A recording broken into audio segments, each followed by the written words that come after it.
Yeah, you should watch my stream, and you should have very mean things to say to Vainglory.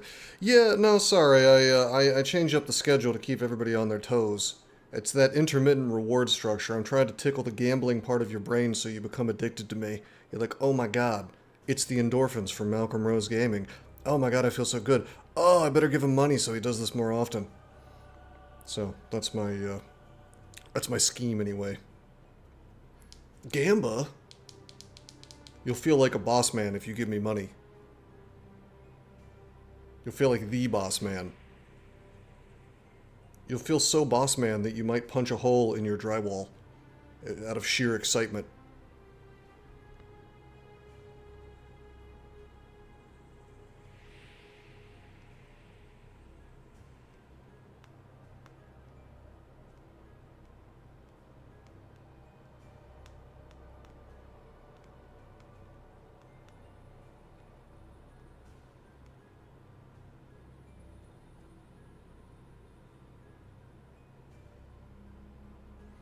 Addicted to the thrill of watching me suffer. Well, you've picked the correct run to watch, because this is like, I don't know how much you know about Stoneshard, but this build is very off meta. It's yeah. Well, that too. Like, we've gotten to the point of the game. T4 and T5, I think, is where this character starts to really. It's just, you're just right on the edge of the knife, and you're gonna fall off if you make a single mistake.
Alrighty, I had to send some angry text to someone because they were wrong about something, but now I'm done. Let's do some Windows noises here. Boop boop. It's very important not to let people be wrong about things. You've got to make sure you tell them. Gotta let them know. If you let things go, someone could be wrong, and they wouldn't know it. I mean, could you live with yourself? You didn't let them know? I couldn't. My alt is getting notifications. Yeah. Alrighty.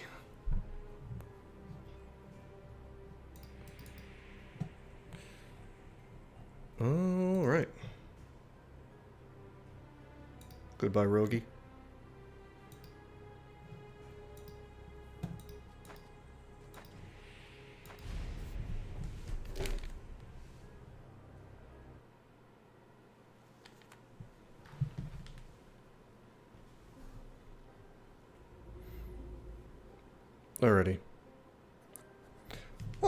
Alrighty, so we're at the camp.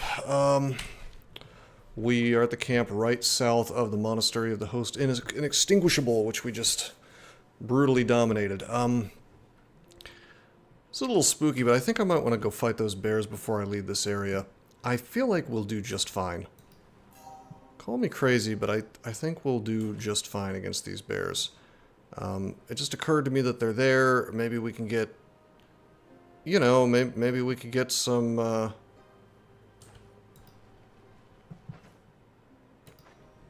hides.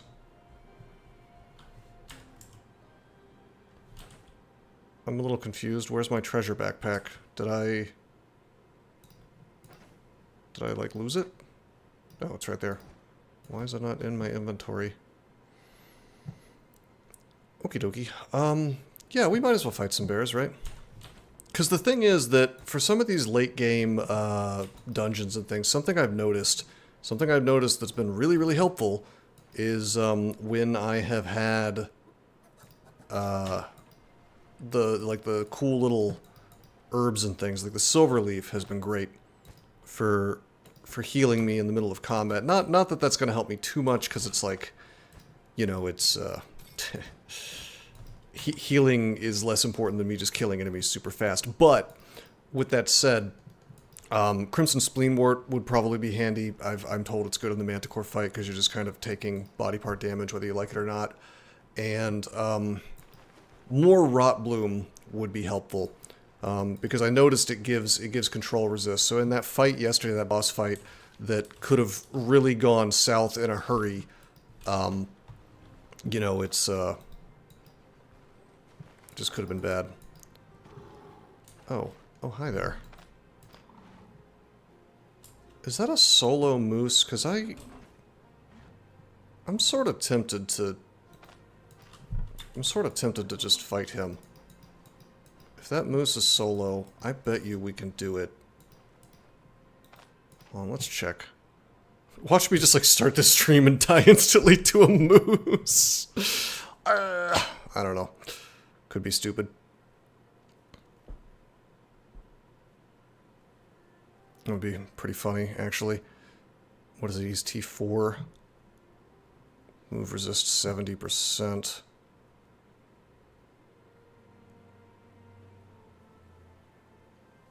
Attack charge. Range 6. 1, 2, 3, 4, 5, 6.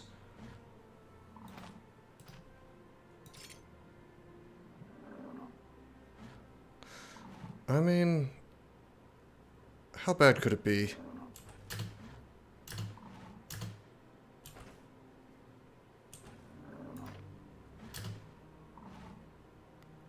How long does this last? Let's see. It doesn't say how long it lasts. I can always, like, against the odds to stop him from his charge from doing anything to me. I don't know exactly how many turns of waiting it takes for him to get pissed off. Here we go. 1, 2, 3, 4, 5, 6. All right, 55 energy left.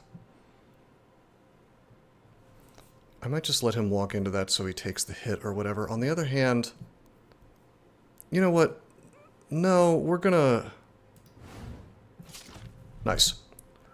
Okay, that's not so bad. So he hit me, but then, against the odds, just turned off the damage. Also, he is confused. He has no abilities, so there's no reason for me to sudden lunge him, so I think we just open up with the hook chop, actually.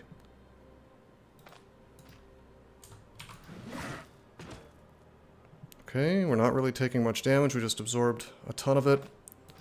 He is bleeding. His move resist is quite good. Should I just rain in blood, I wonder? 54% body part damage for each bleeding affecting the target. So it would just be 54. No, it's gotta be, it's either dismember or seize. It's gonna be dismember. Holy, whoa! Holy Moses, okay. That was over 200 crit. That was a counterattack. He hit me with the... That's interesting, so he can just stun me with regular attacks. Now, my Not This Time turned that off, thankfully. That would have been really bad. I did not know he could just, like, randomly stun me just from a basic-ass attack. That is really interesting. So we definitely don't want to fight more than one moose at once. 200 slashing damage. Hell yeah. Can we get the big boy... Yeah, dude! We got the pelt. We're getting fat paid. That's really good.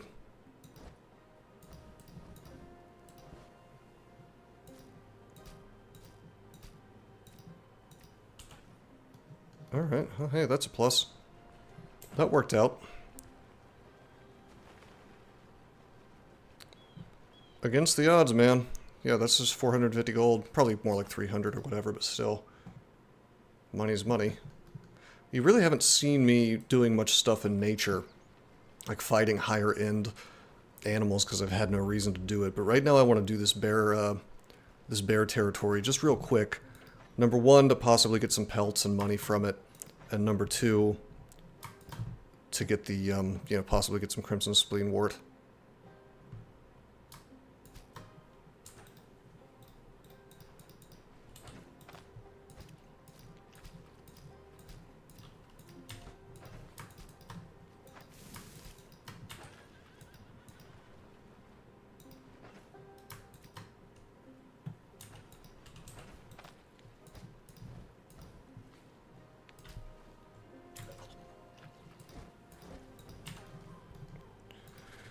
But yeah, I think bears are technically considered to be tier 5. I am pretty sure we can just fight them and win, though. One-on-one, of course. I could also lure them back to the camp if I felt like it. But I'm like 99% sure we could just fight them and win. They have some, like, outrageous amount of HP, but I also think they have, like, incredible move resist and pretty much no ability to chase me down.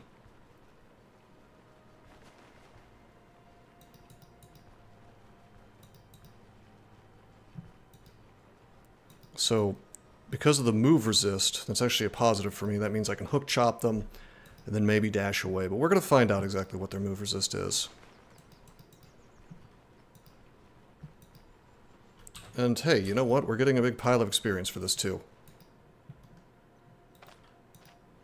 Alright, you. Move resist of 80. Yeah, we are not moving these guys, most likely.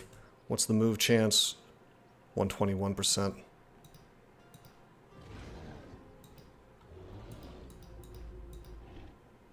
Okay, we don't want both of them.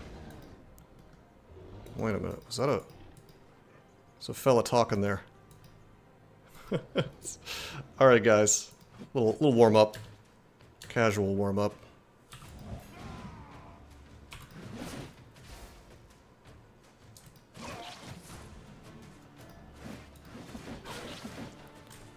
Casual warm-up.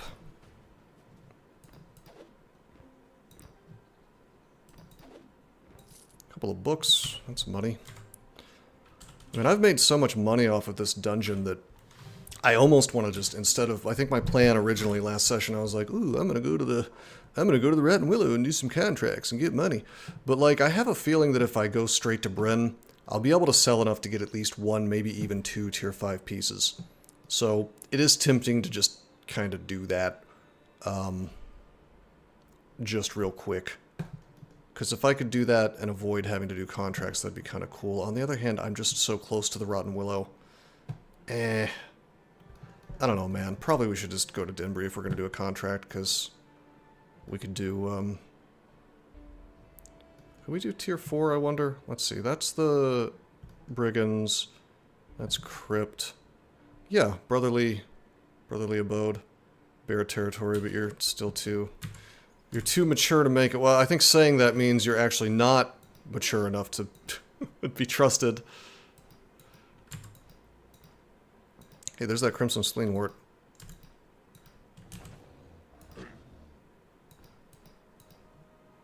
I think if I can't see him... Yeah, if I can't see him, he'll be like, ooh, I'm curious. What's the guy shouting? What's he doing? Based.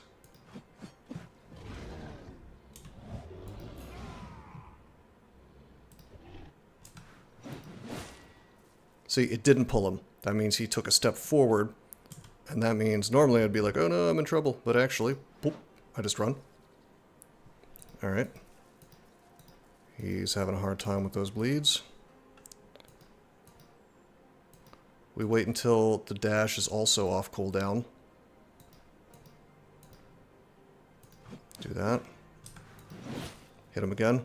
We don't get a crit this time, but we do cause a bleed. The funny thing is, like, I could just, like, hit him again and hope for the best, but why let him do damage to me, you know? Like, why not just cheese it? Just be very careful, though, because if I end up in melee with him, he might just fucking kill me. So, something to keep in mind. Alright, Dash is back. We rampage. Uh-oh, uh-oh, uh-oh, and that's what I wanted to avoid. It actually did work. Or that is to say, he did hit me. Or I did pull him, rather. We did not want to pull him.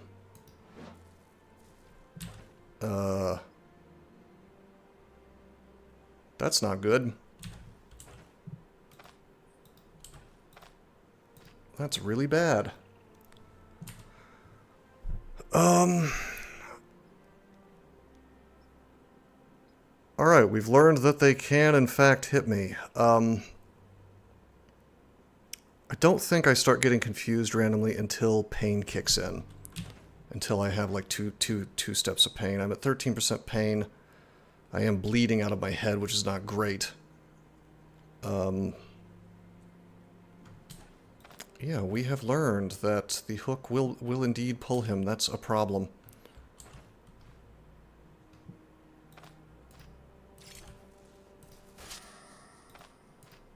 Okay, that's pretty based. He's immobilized. In that case, I'm going to take a moment to bandage.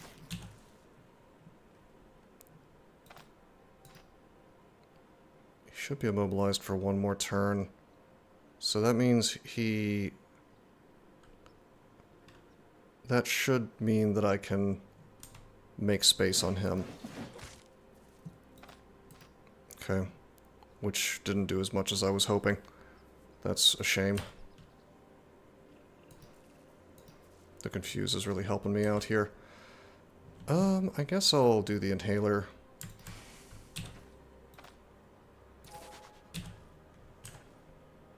Okay, that's pain, because the injury was just so deep that even the inhaler was not able to protect me from the pain, but that's fine. Huh. So how the fuck do we fight bears safely with this character if it's possible for me to yoink him? That's a big problem. I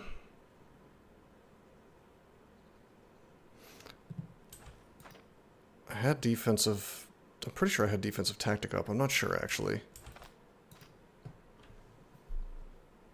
I mean, I guess I could, like...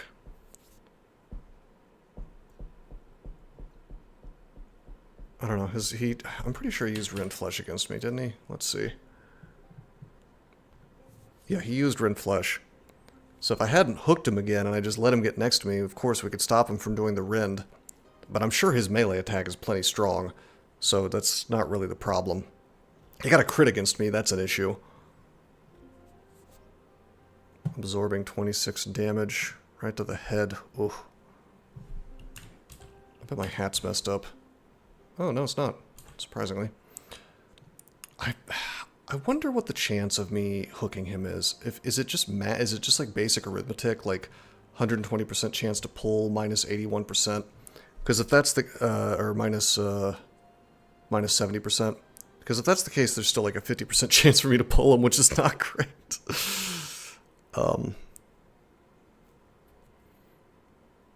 Yeah, I don't know how that math works. Also, this injury has reduced his move resist. My instinct is just to be like extra safe here, and just pull this gentleman bear directly into the camp. If I had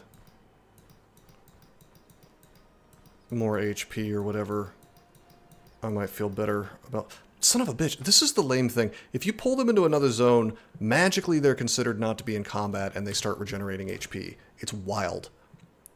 You know what?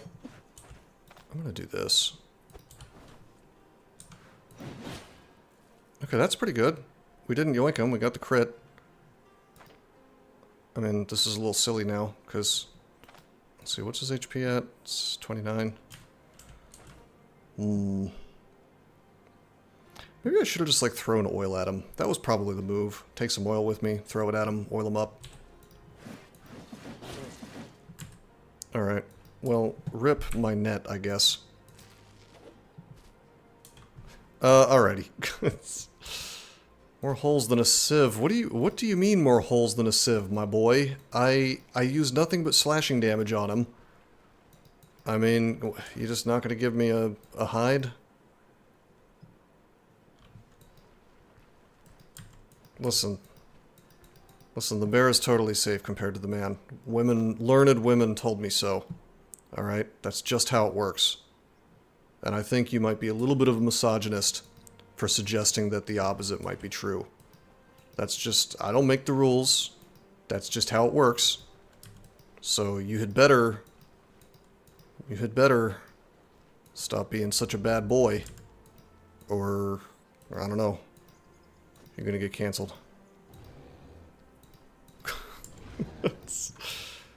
Alright, having not learned my lesson at all, I think I am going to try this again.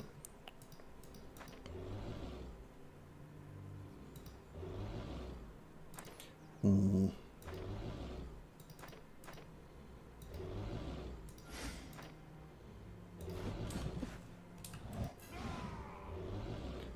Five turns of defensive tactic.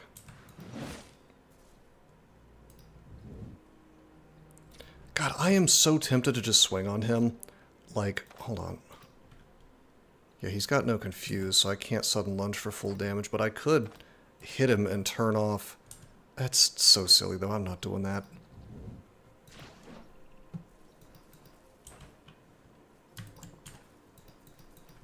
Does that give me energy back? Yeah, it does.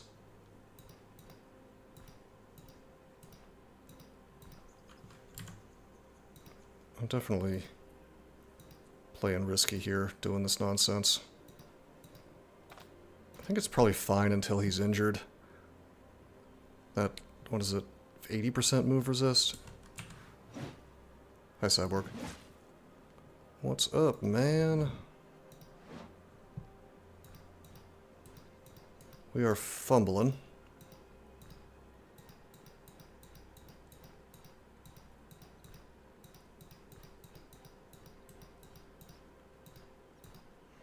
Unfortunately, it doesn't take much in the way of attacks to ruin this character's day. Are we recreating Baldur's Gate 3? Perhaps. I mean, I don't know. My energy is so low. Let me see. 12 plus 11. Okay, 10. Now this costs only 8. And then that's 17. This is fine.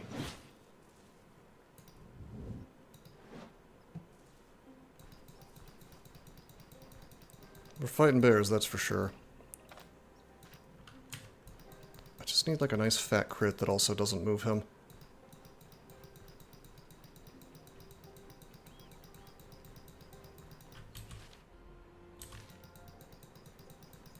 I'm completely happy to pull his dumb ass directly into my caravan if needs be.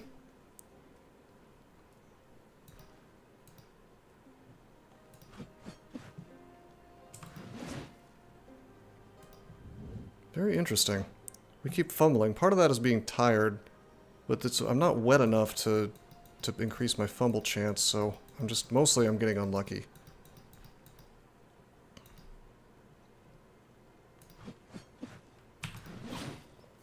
But I guess I should be happy about the fumbling, because the fumbling means, I think that means I straight up cannot pull him. So, the hell is what? Oh, that's a skinned bear. That's his friend. Who sadly I did not get a hide from. Yeah, I'm not a fan of it. I mean, technically I can like I'm using my keyboard now. Technically you can do that. There it is. That's not what we want. Bear fumbles. Old Johnny fumbles over here. So I did yoink him, and he did indeed hit me. Can I... Is it possible for me to just random blood on him? I mean, his move resist is still 80%, and the rain and blood, what's the chance of knockback? It's only 100%. I don't think it stacks, I don't think it's like 100% per bleed. I think it's just 100%. And then you get body part damage per bleed.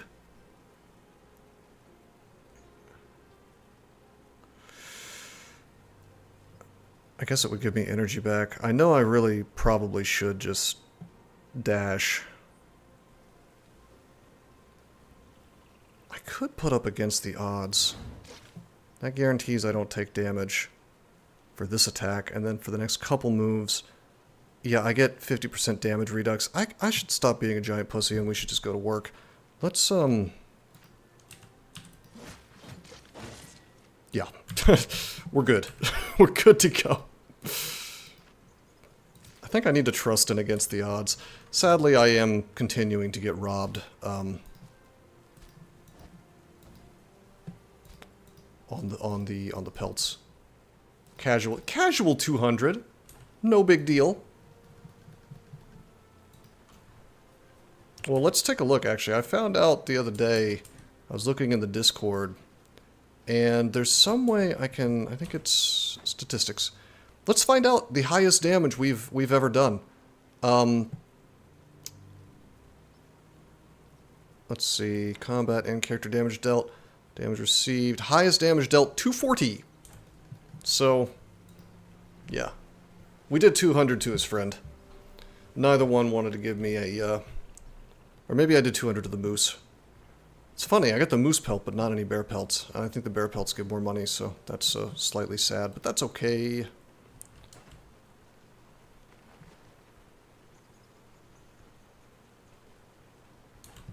You know, we got big piles of experience for that, so that was not a waste of our time. That was completely worth it.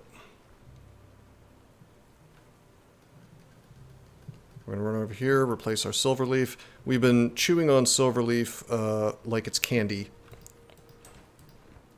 while doing these distant dungeons. So, not that silverleaf is like super important for this character, you know, but it's just nice to have. Oh my god, bro, Velmir's depressed. He's in the gloom.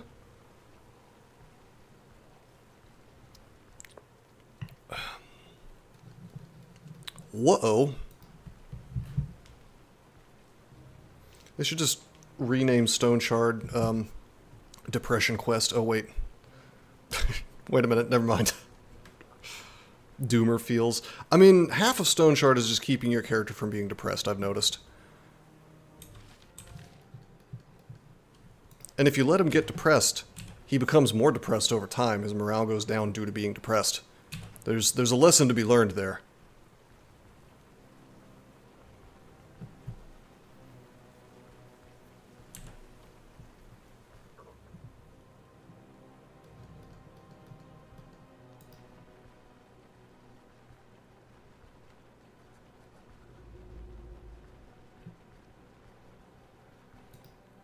Stay positive. Hell yeah! Alright, these books go away. This Crimson Spleenwort goes away. I'm really glad that we have it, but we don't need it. Just yet, anyway. Yeah, I would recommend against the latter. The former is good, though. Okay, lots of meat. Big fat piles of bear meat. Vainglory, shut up.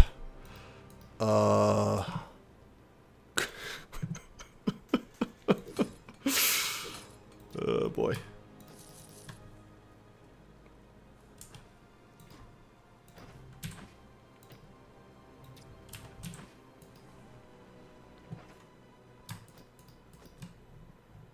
Actually, I was keeping my repair stuff in the other tab.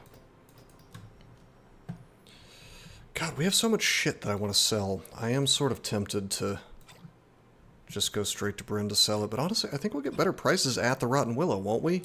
Because at the Rotten Willow... let's see, reputation. At the Rotten Willow, it's 10% trade favorability. At Bryn, it's... okay, 10% trade... okay, never mind. Favorable prices are the same everywhere. That's interesting. I don't know. Let's sleep a couple of hours. Actually, let's sleep a whole day. Why not?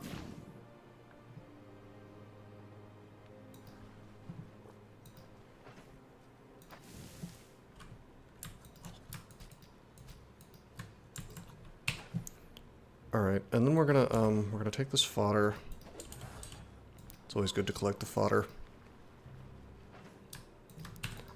And I think I actually am gonna go straight to Bryn. Because why not? You know, why not just go ahead and,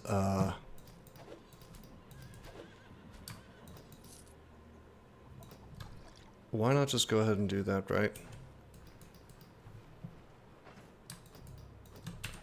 If we can get even one more piece of equipment, it's no big deal. It'll make my life easier. We can offload stuff. We have plenty of fodder, and if not, I can go buy more. But if we have more money than I think I have, we can go straight to that T4 crypt. And you'll notice the title of this stream is like something, I forget the name, like Ethnarch's funeral mask or bust. There's this item in T4 crypts, okay, called the dude's funeral mask. It's a relic like these like this chalice, for instance, like a unique item that does certain shenanigans for you. If it's in your inventory, then you just can't die. You take lethal damage, and then it saves you once per day. Once per day it'll do that. And so, as you can imagine, it's really good for a character that, you know, like this one that is just a glass cannon.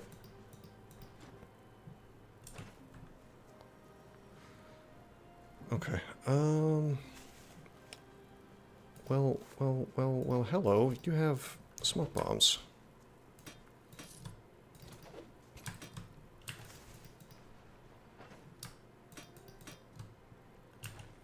Yeah, sadly I can't cannot buy her bison pelts and then sell them for more, as far as I know.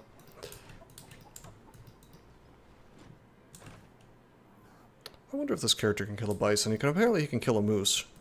So there's that. Oh, cloth scraps, okay.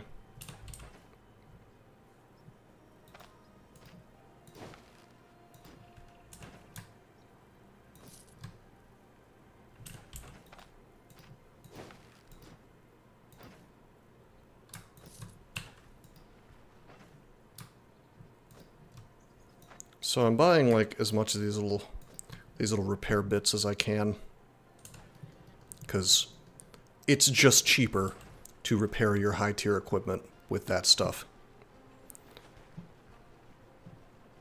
Alright, so we're going into Bryn. There's several really good reasons to be here. Now it's not nighttime yet, which is fine. Like nighttime is when nighttime is the right time if I want to go to buying, you know, the place where I can buy the leather armor. But during the day, that's when I can offload all of my crap. So, hey, Velmir's in a good mood again.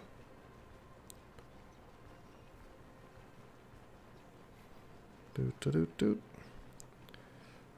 Doot doot doot doot doot.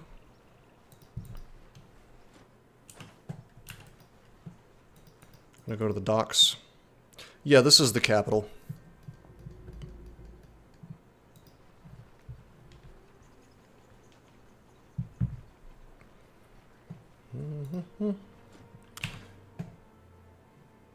Okay, we're gonna wanna I'll buy another hunting net. Oh wait, I can't afford it. Oh no. Alright, you. I've actually got some timber, but I don't think his timber prices are great. 1.21x.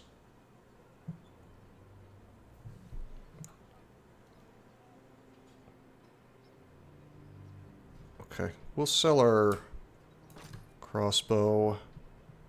I'm probably going to sell the unique crossbow as well. Let's see, how you doing on armor? 0.15x, that's normal, I think. Yeah, we'll sell our old armor. How you doing on hides and things? I don't really know what's, let's see, what is that considered? Valuable pelt. Valuable's 0.6x. You don't trust like that. Jewelry 0.5x. Yeah, I really have no idea what's considered to be good for selling items like this. But yeah, we just don't... I mean, look, it's great that we found this unique crossbow. If we were like... It would be great if we were like a ranged guy, but I'm not making a unique collection of things that I can't use. We're not that sentimental. It's getting sold for money. However, he's out of money. So, that's an issue. Yeah, he's out. We have 1,100 gold. Oops. Hey, you. Hey, you. Wait a minute. Wait a minute. Shipments of timber, 1.32x.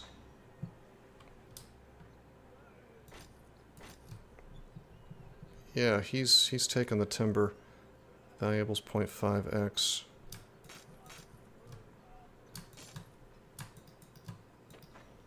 I want at least 0.5 on the valuables.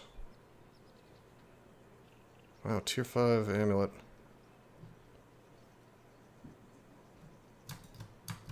He's out of money too. I guess that's part of the problem when you're offloading tons of stuff. You gotta actually sell it, right? It's kind of a problem. Everybody out of money. They're out of money. Interesting. Very, very interesting. Oh man, salted red fish. That looks tasty. Give me some. Give me some in real life. Hey, yo, girl, give me some. Alright, so... I want to make sure. Let's see. 2,840 gold. Is that in my caravan? Did I foolishly... Is this, like, semi-bug happening again? Where my money goes into my caravan because I happen to have a purse in there? I see 12 coins. I see 12 coins.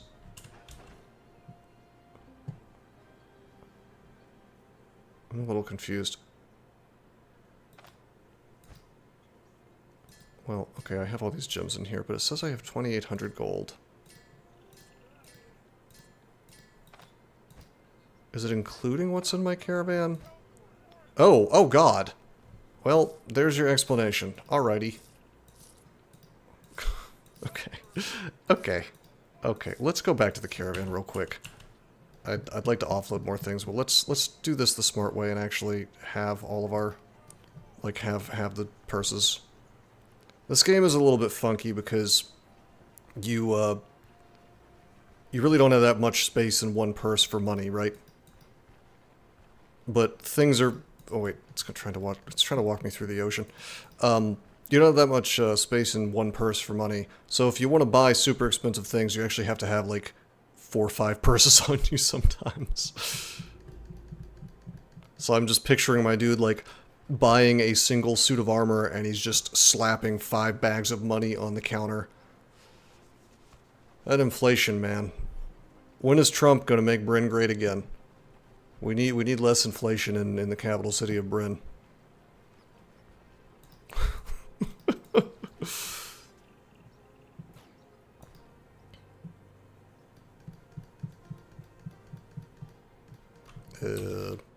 Oh, I'm so... Okay, I don't know why I thought the caravan was parked here.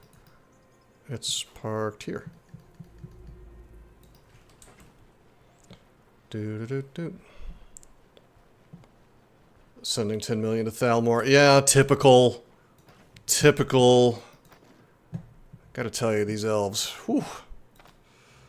Big problem. Big problem, these elves.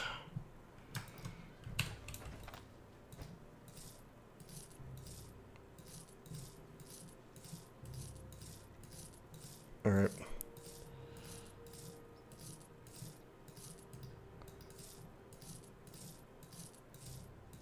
Painstakingly gathering my gold. It says 0 gold is in here, so... 3 purses... 4 purses, that should be sufficient. I'd be surprised if that was not sufficient. But I'll take one more just to be sure. I wonder... Jewelry 0.5x. Supposedly... Domino's ad. Bro, don't you hungry for slop? Aren't you hungry for elf slop? Elvish pizza. They put limbus bread on it.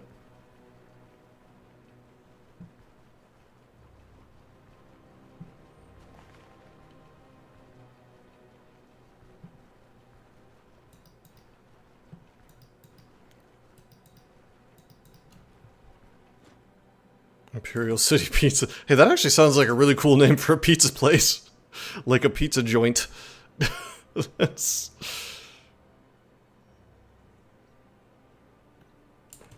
Imperial City Pizza. Damn.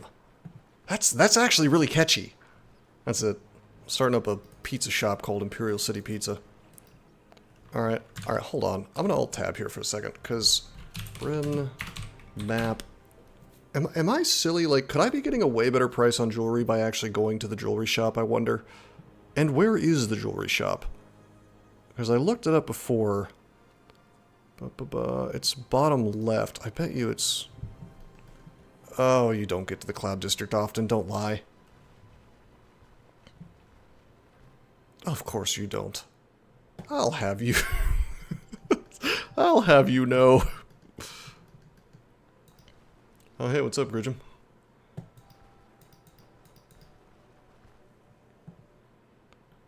Try to get to this damn jewelry shop before it closes, but it's looking like it's nighttime. I'll have you know that there's no jewelry. Any part of the new guild?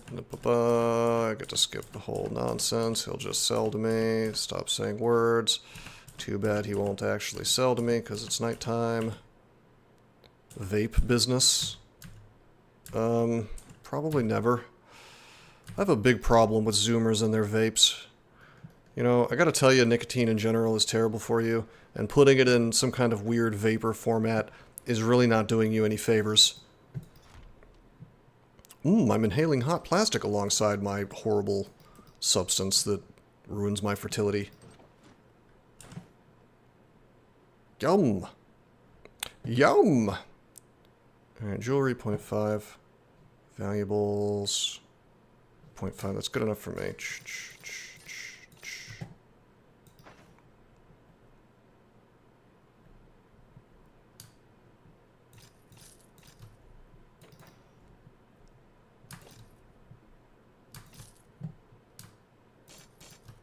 I'm gonna sell the valuables. I might keep the jewelry because I want to see what the...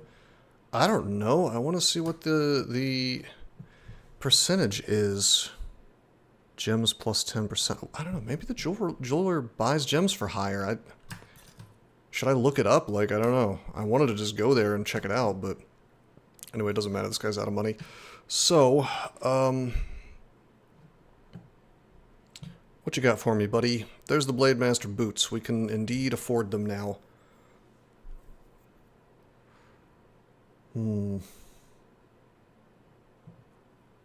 Call it to the Cloud District, bro.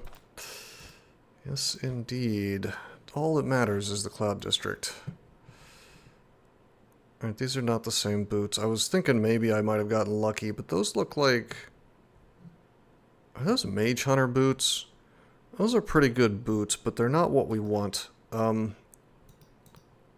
we're taking our... We're going to put our blown out slippers in our backpack. And we're going to buy the Blade Master boots. Okay. And we are officially balling. Well, not quite, but we're almost balling. We're almost a big baller shot caller. Where... I had a tab open with like a list of all the shit that I wanted to be wearing, and I may have closed it like a fool. Where might it have gone? Sorry, give me 1 second here. The hell? The hell, damn guy. It's okay. I have it here somewhere. I'm pretty sure it was literally just the Blade Master gear. Yeah, so I want the Blade Master doublet, and I want the little red gems for accuracy. And then I'm pretty much full on good to go unless I find that artifact, the axe that I want. So, does he have the thing that I want right now? He does not. That's curious. He actually does not have the body armor that I'm looking for, so I'd have to wait 24 hours anyway. So that's interesting.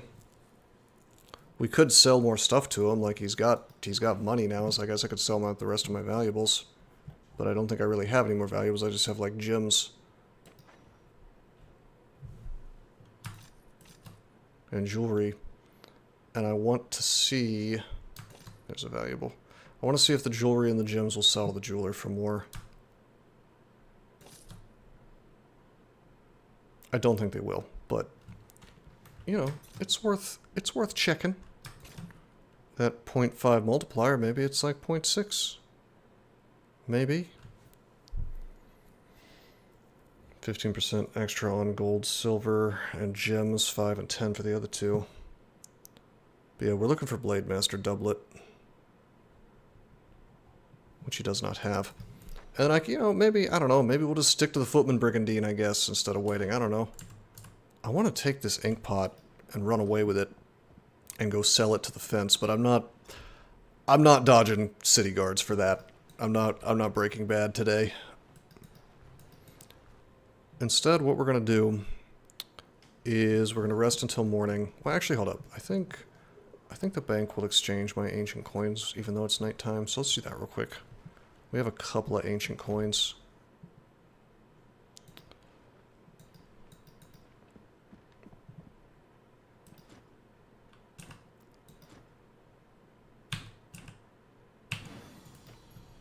Okay, based.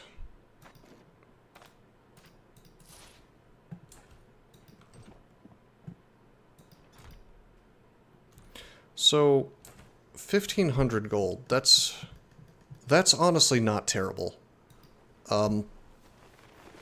Yeah, that's not bad.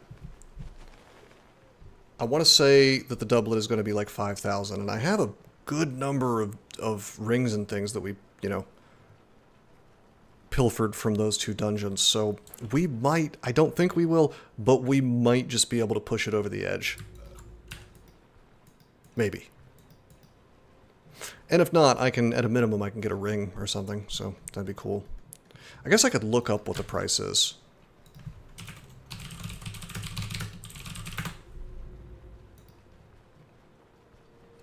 Uh, 4,975 gold, so... Yeah, it's not likely. It's possible, it's not likely.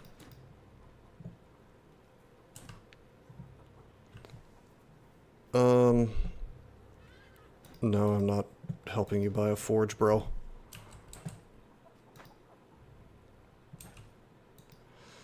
So the reason I'm not helping him buy a forge is because I don't want to buy repairs from him, I just want to buy pieces. So I don't think that makes sense, necessarily. Like, I do all my own repairs now. I just buy the little pieces, and it's infinitely better. Well, not infinitely, but it's a lot better.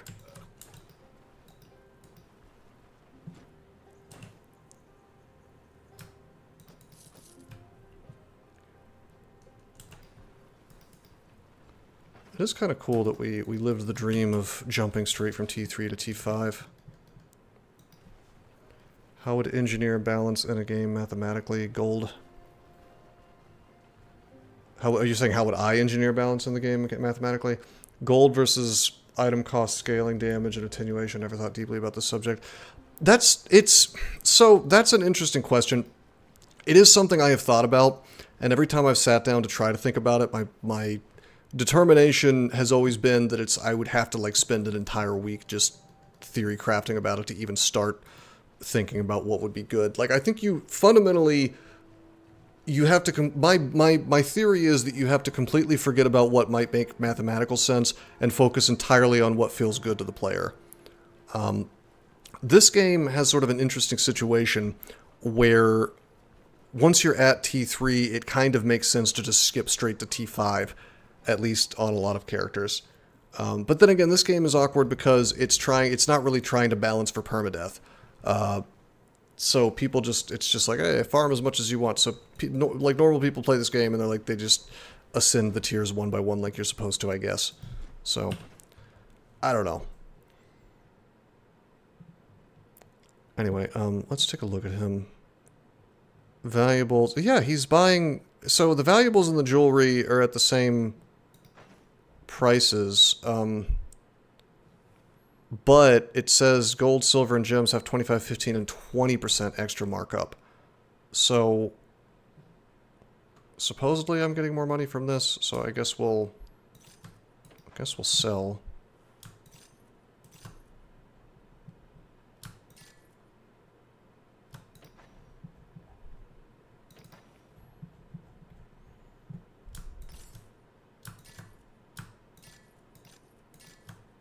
I can't sell rings to him. So we have 4,000 gold now. That's not enough. That's not enough for the body armor, but it's damn close. Like, if I could identify some of this crap, I could probably sell it and make it, you know, get what I need. I've also got these books and things. I haven't sold those. I should sell those. I bet we can push it over and we can get the body armor. Is this guy even selling any of the jewelry that I want? Yes, he's got the ruby pendant. So we could get that, and that would be an upgrade on my carved topaz pendant, but only by a little bit. Like, that's only one more accuracy. The cooldown duration is, I mean, 5% to 4%, whatever. This is not enough of an upgrade for me to care. I really want that body armor slot, because I believe it adds, like, crit chance or something. The rings, if he had the rings that I wanted, I probably would have taken it, but he just doesn't right now. The one I want kind of looks like this. Oh wait, no, there it is. That's the one. Silver ruby ring. Yeah, accuracy 3%. I really do think accuracy is everything. Like, I just cannot afford to miss. Fumbles are also important, but I am told that my fumble chance will be very, very low once I get all the metal off. Although this isn't really nuking my fumble chance, so I don't know if Blademaster Doublet, I don't know if it decreases fumble chance or not. I know the gloves do, but I don't know. We'll see. Either way, this ring, it doesn't want to let me sell it.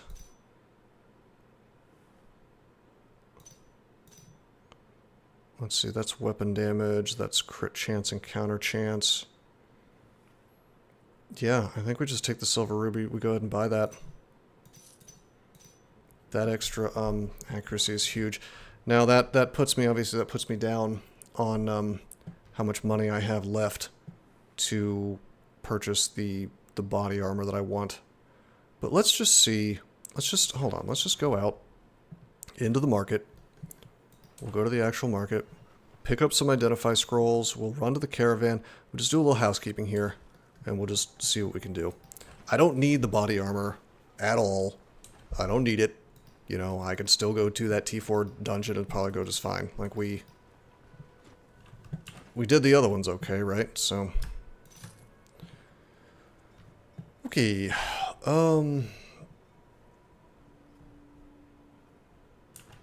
where are the ID scrolls?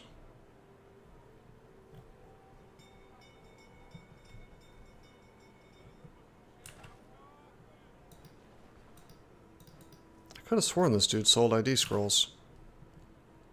I guess he doesn't. Okay, we'll go to the docks. Wait. Yeah, nope. It's the docks, and it's the like magic shop that we need to go to. This is all kinds of wrong.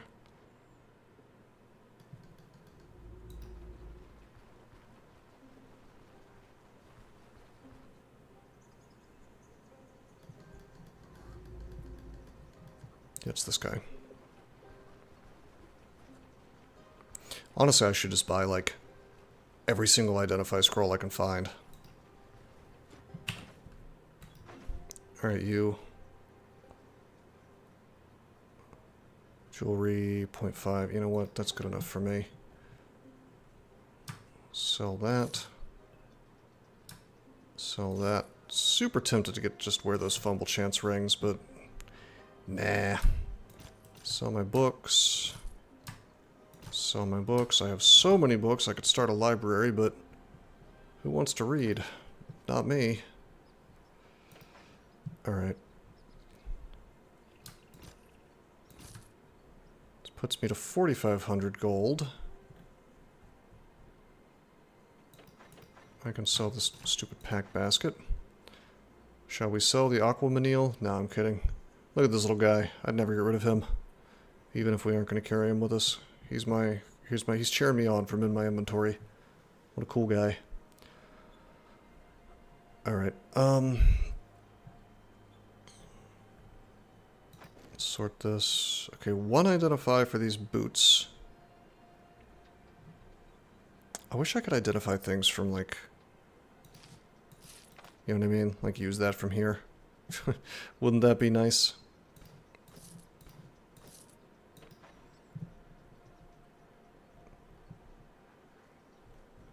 Anyway, I'm looking to see how many things I need to identify. Oh yeah, the carved crossbow. I thought I already sold this. He must have been... Yeah, he has too much... He has not enough money. Interesting. So, I could have sworn there was at least one more thing that needed to be identified. Like a ring or something. Oh, there it is. Yeah.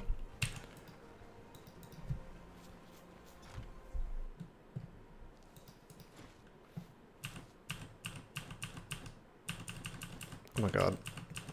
It is kind of annoying how you go in these places and they just, like, the shop, the sell me things button is mysteriously missing, and for a brief second you might be confused and think that, that there's like a bug happening, but actually it's just nighttime. Maybe there should be like, hey, I won't sell to you because it's nighttime type thing. Like some kind of message. A little slightly confusing.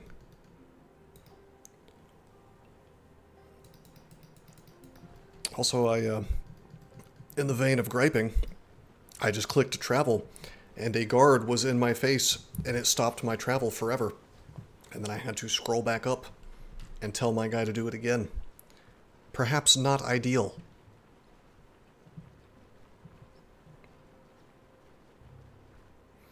These may seem like tiny gripes, and they are, but I think in game design they do matter.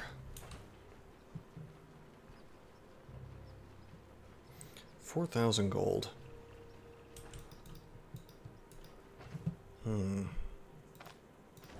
we should have done one mission. Alright, take that.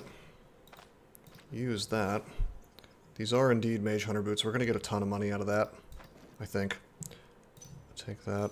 Is that the only two things I have to sell? Because if that's my only two things I have to sell, there's just no way. Well, and the crossbow, I guess. And maybe this long axe if I don't feel like keeping it. I'd have to repair it for it to be worth money, though. Oh, look at this. There's more money that I still had in here. I don't know what it is that triggers the money going to the damn caravan instead of my inventory, but I don't think I can use the money in the caravan to buy things. Maybe I can. I don't know. Anyway, yeah, whatever. It's fine. I think What's-His-Face was actually buying everything, so it's nighttime now. Let's just make a quick run over to the leather guy. I want to say his stock changes every single night. So if it can be done, then we're good. Also, I do wish we were able to buy that identify, but I tell you, this ring is not going to be the thing that pushes us past the amount of money that we need. It's just not. CTG, thank you for the follow, bro.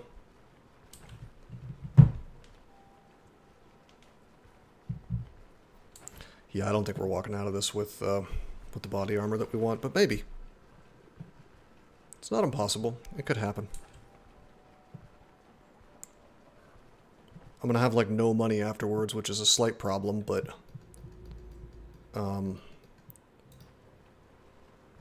I'll be mostly T5 at that point. Certainly there are various things I could just steal in Bren and sell, but... Alright, has this changed from the last time? I feel like it has. Yes, it has. There's the Blade Master doublet. I was way off. He has a little bit of a markup because he's a very greedy individual. I thought it was going to be 5,000. It's 6,300. That's not great. He also doesn't buy the axe like I thought he would. In fact, he doesn't buy anything like I thought he would, so rip me. Let me take a look at these stats, though. So 2% accuracy, 2% crit chance, 4% counter chance, 5% dodge chance. Getting my dodge up is going to be kind of nice. Yeah.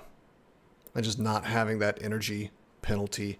But overall, this is not that huge of a difference. I mean, it's an improvement, mainly for the crit chance and the accuracy. But not having that is not the end of the world.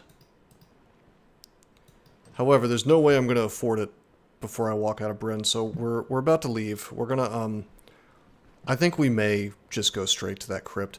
I'm going to do one more thing in this town before we leave. We're going to spend one more night in our caravan camp, and we're going to go straight back to the jeweler. And if I can't spend the money on the body armor, I may as well try to fill out my jewelry slots.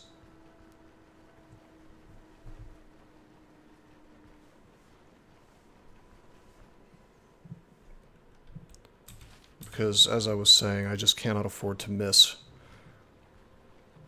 I've got to be able to rely on, like, if, you know, even if I fumble, that's fine. My damage is just so high that I need to be doing damage every time I swing. If I miss, it's real bad for me. I did get an armor upgrade. I have new boots. I did not get new body armor, unfortunately.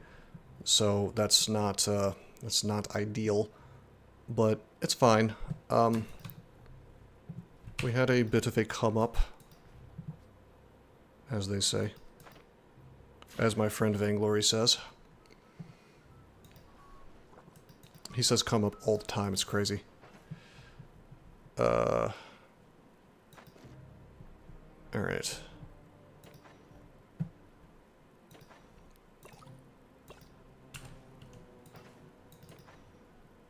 I want to throw this potion of suffering and see if you can cause suffering to enemies.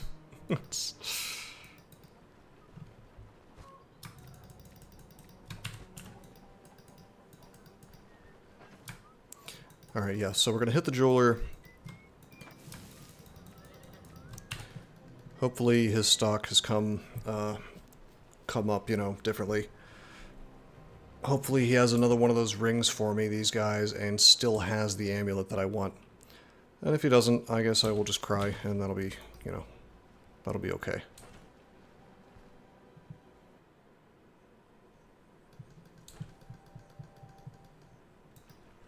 I can probably check the square as well and see if he has more identify scrolls for me. I could sell the Mage Hunter boots. I did consider just using these Mage Hunter boots, because counter chance, less fumble chance, etc., etc. But it has, you know, these have more dodge chance. They have more counter chance, like the ones that I'm using. It is tempting, though. The block power recovery actually is meaningful.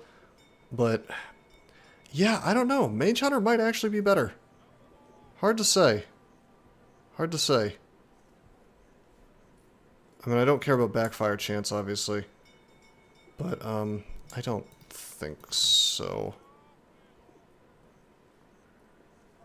Well, hold on. Does that give me control resist? That gives me move resist. I just think the extra 1% counter chance is more meaningful. It's hard to say, though. I mean, that -2 fumble, it is tempting.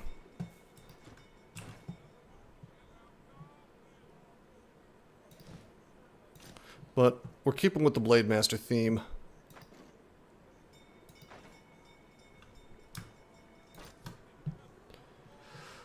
$5,225 gold. We're so close to being able to afford that body armor. This guy has a disenchant scroll, but no ID. I guess I could fill out the caravan more, by the way. Like, we could pick up the apothecary box. That doesn't hurt. If we can get the correct herbs and whatnot, we could actually install it.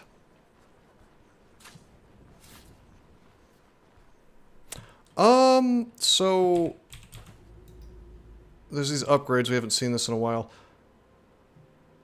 Let's see, where is it? Herbal remedies. If I can get 2 Mindwort and 2 Burnett's, that means that when I sleep at the camp, it'll restore my health and body part condition more, but more importantly, it'll give me immunity as I sleep, which is actually kind of important for a certain boss fight, the only remaining full boss fight in the game. Immunity kind of helps me versus poison, so it would be kind of cool if we could install this. Mindwort and Burnett, I'm going to need to remember that.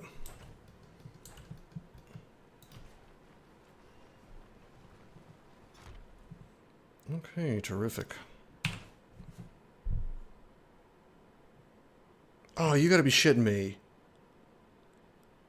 I hate this. Worst system in the game. It is the worst system in the game that you have to just kind of like roll the dice and hope that he's got the thing that you want, and if he doesn't, you just come back, I guess. Like, it's really silly. They should just sell everything every time. Forcing the player to sit here and like grind days, you know, for the sake of like, please give me the item that I want to buy. I find that to be slightly lame, that's all. Like, he had the amulet that I wanted yesterday. Now he doesn't. He had the ring that I wanted yesterday. I purchased it. He did not restock it. He doesn't have another one. Instead, he just has a bunch of crap that I don't want. He barely even has T5, actually. So weird. This is a weird design choice, honestly. Because it's like, it's not like I can just go to like jeweler number 2. He's the only guy who sells this shit. So it's just a very odd, grindy design decision to say, like, there is one source of tier 5 items in this particular category, and if it doesn't have what you want, the solution is not, it's not like, oh, do a quest and get the thing you want. The solution is like, go sleep, go sleep outside of town.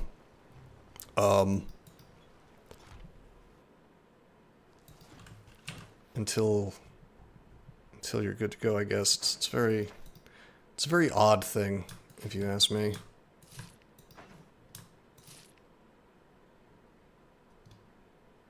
Sleep in town. Fair. I'll just buy this enchantment, whatever.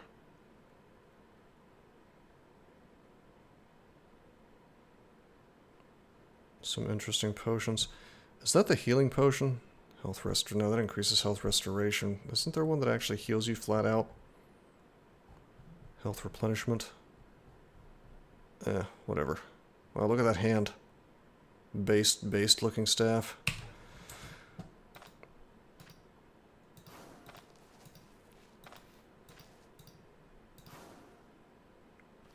Potion of pain killing. The bitch slap hand, yeah. Based, actually.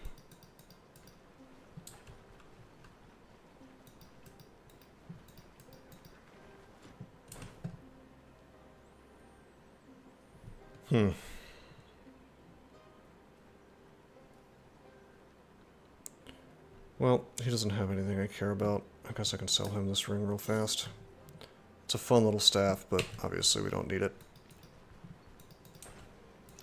Well, we still have 4,000 gold. I guess I can check the... I don't know, maybe the black market will have what I want. It almost seems stupid not to just, like, rest here until they have...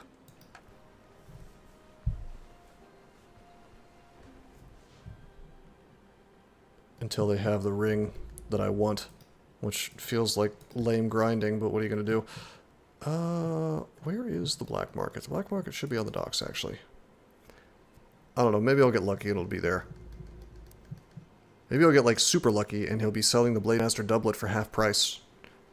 I don't think that's a thing that can happen, but it's... a man can dream. Wow, he's selling nothing. Amazing. I mean, that is a tier 5 ring. Not the tier 5 ring. Not the good kind like you want. But that is a tier 5 ring. Alright. Yeah, we'll rest. Well, I don't know. The other thing is the game, like, doesn't really let you rest for 24 hours in a row, more than once, you know, in a long period or a short period of time, so I guess I might just, like, leave and, like, normally I would just go to a dungeon, but Bryn is kind of far from anything I want, so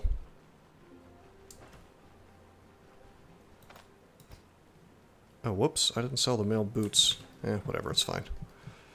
I can just stuff that into the caravan. We're still looking pretty much like a pimp over here. Like, we're doing pretty well. Got a little feather in my cap.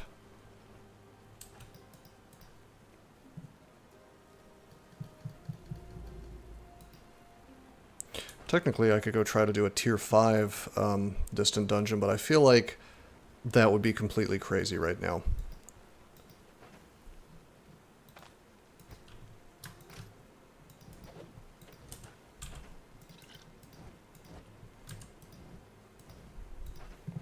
Alright, we're going to put our money away. We are going to get out our casket of St. Wald's relics, because that's really good versus crypts. Okay? And I think, yeah, I think we're just going to go. Just going to go do our thing. Loads of money. Not enough!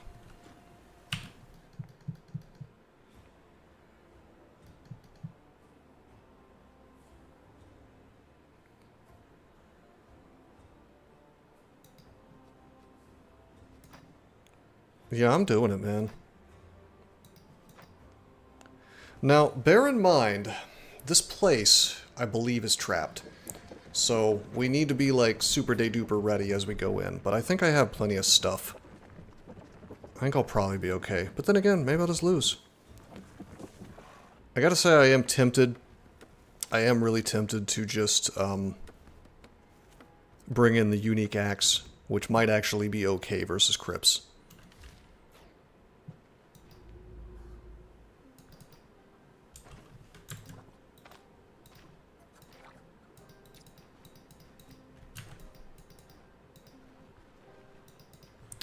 But it's damaged, and, I mean, my god, how much would I even have to pay to have this thing repaired the legitimate way? I bet it would be some exorbitant sum of money. $3,000 dues? I don't think so. If we had, like, farmed some contracts, I would consider it, but I don't think so. Alright, we got no enchant on our hat and on our boots. So let's use this enchant scroll that I bought and put it on the hat. It's now giving me 5% fortitude, whatever, I'll take it. It's better than nothing. Okie dokie, we have no net. My girl, will you sell me a net? You will not.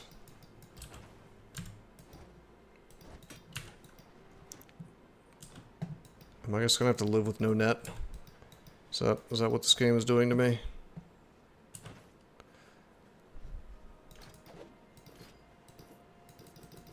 Oh my god.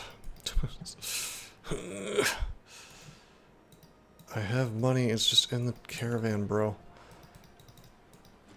I want to buy these things every time I see them.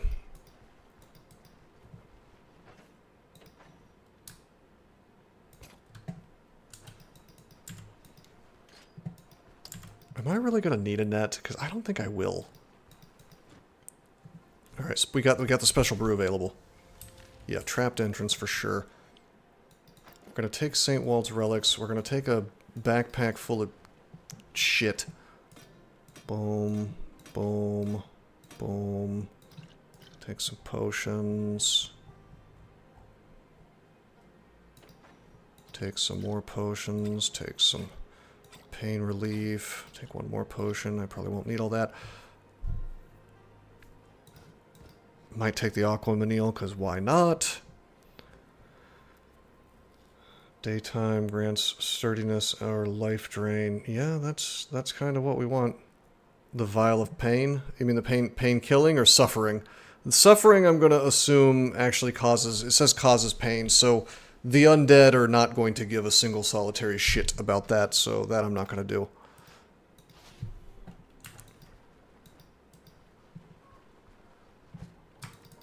Unfortunately. Rip indeed.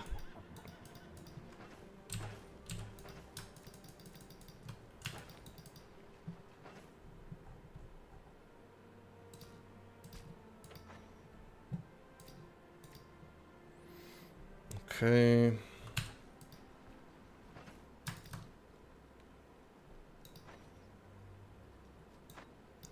Wish I had more meat on me. I would have made an omelet. Should have done that with the bear meat, actually, but whatever, it's fine.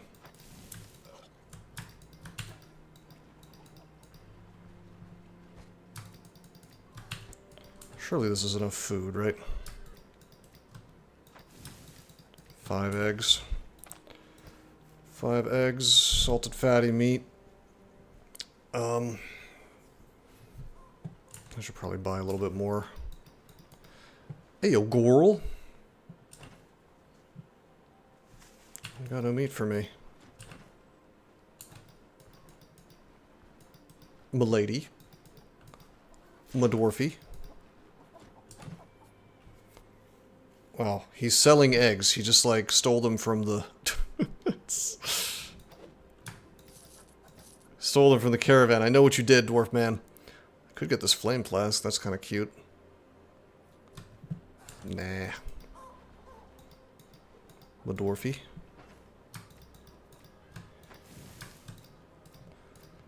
Yeah, I think we're good on food. It's just that I'm, like, trapped in there until I finish the place, more or less, so... It's a crypt. It's not going to have food, so... Alright. Lots of smoke bombs. 5 smoke bombs. That should be enough. I probably won't even need to use any. I got this cute little pain-killing potion. Hoping I level real soon. Because, you know, leveling would be good. I'd have elusiveness. Be a grand old time. I guess I would like to bring more alcohol with me.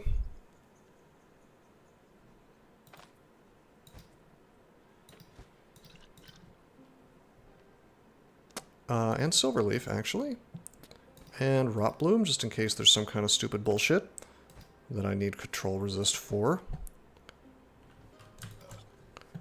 And, do I need the spleen wart? Let's say I don't need the spleen wart. Yeah, let's just say I don't need the spleen wart. Drink out of my beautiful chalice. Alright. Alright, here we go. Where's the boy? Where's my boy? You help me with training. Train me up. Should we go agility this time, I wonder? Or precision, perhaps, for the crits? My instinct is that we just go strength again.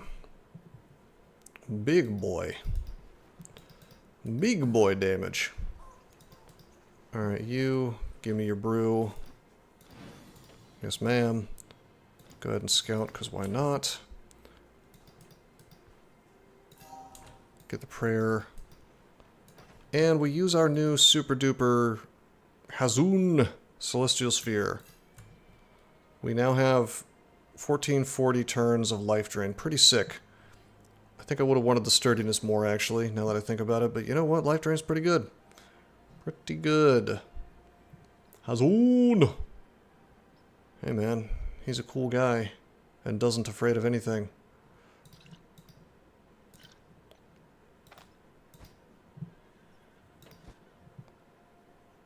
Is there any way I can fit more stuff? Not unless I don't take the claw trap, and I think I do want the claw trap, so... I guess I'm just gonna hope that my morale doesn't... my morale is kind of fucked.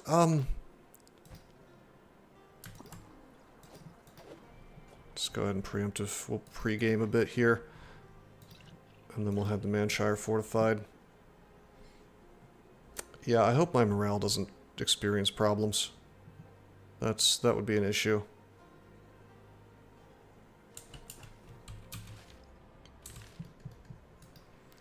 Pre-game indeed. I hope I haven't forgotten any buffs. This game suddenly becomes about just like giga buffing. Steamed hams. Entirely localized in my kitchen.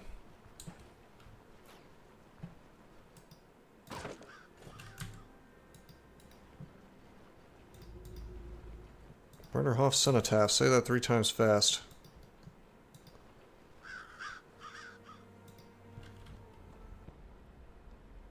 Malp.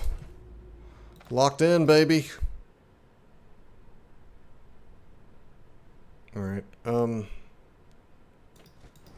take that off. Put on the cloak. Little thirsty. Good luck, thank you. We're gonna completely ignore all this stuff. We're not gonna smash any kind of pots, we're not gonna look in any kind of treasure area, like we're not looking for there's nothing to get other than things that give me money, and you know, we don't care about that right now. We want to use our buffs to their greatest potential. Now I've got a slight problem, which is that I don't really know what T4 undead stuff is. Like, I don't think I've really engaged with T4 at all yet. Now we're in this entrance area. My instinct is to just dash at this dude. Let's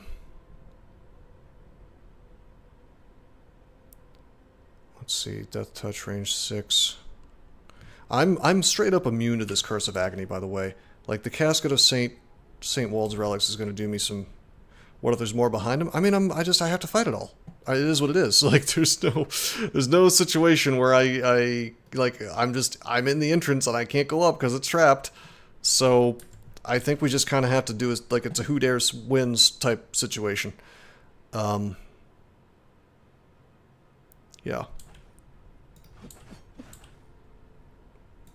So we do the rampage. Death Touch has range 6. 1, 2, 3, 4, 5, 6. He can do it to me. It's not like a terribly horrible thing. It's only 8 damage. Or wait, no, that's the backfire damage. It's only 16 damage, and it's unholy, and I resist that really well due to the casket. But that's obviously it's still not amazing. So go ahead and shout. Got a nice fat 6 turns of this. Curse of Agony immediately turns off. He casts it on me, and nope. Take a step. Alright, what is this? Putrid Restless Soldier. He's just an axe guy. Yeah, alright. Do I care about this guy's abilities? Not really.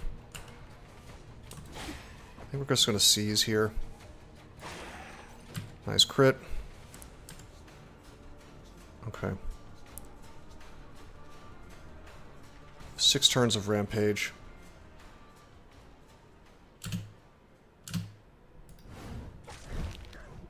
Alright, he uses Strangling Grasp. Why don't we sudden lunge him? He partially blocked, so but his stuff still goes on cooldown from it. So it's only fumbles that stop it from going on cooldown. Yeah, he does have that, unfortunately. But we stopped him from hook chopping or dismembering us, which is really quite good.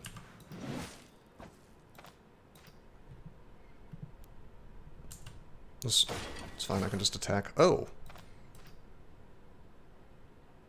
Right, he's considered a zombie, so he can just, like, die 1,000 times and still... As I proceed to lop pieces off of him. Alrighty. Well, this is going well so far.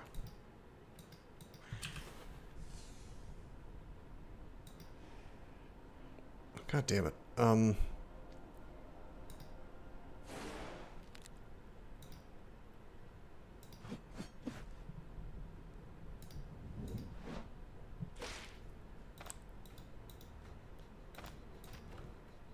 T3, no problem. Nice. Very good. This is going pretty well. We also found an enchantment scroll. Now, our boots are not enchanted at all yet, so... There we go. +3 energy. Alright, fine. He is no longer risen.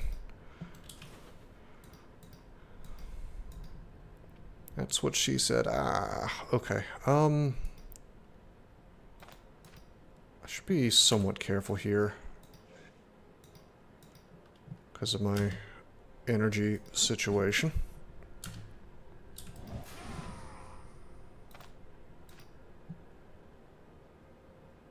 Okay, he's got lunge. That's, wait a minute, that's 2 tiles of distance? Yes.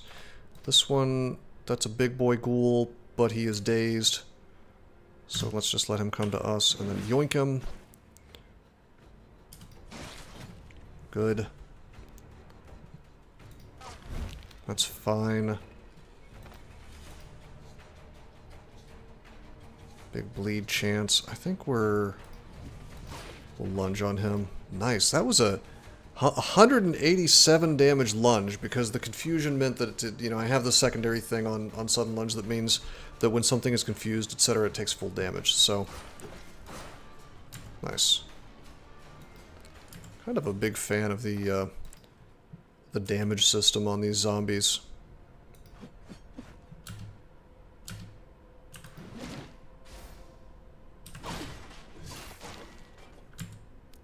Pretty good stuff.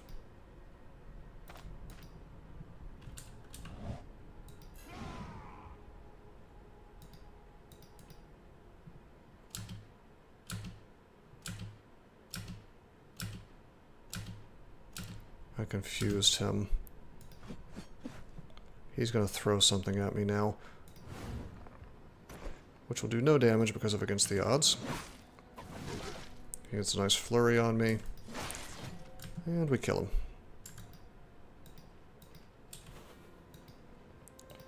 And again, we're just kind of rushing through here. Whoa! That would have been bad to step on. Hi. No, no, no, no, no. Don't do that. Don't do that.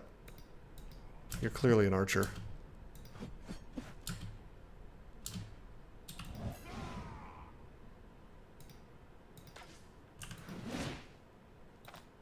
How's it going? We're doing well.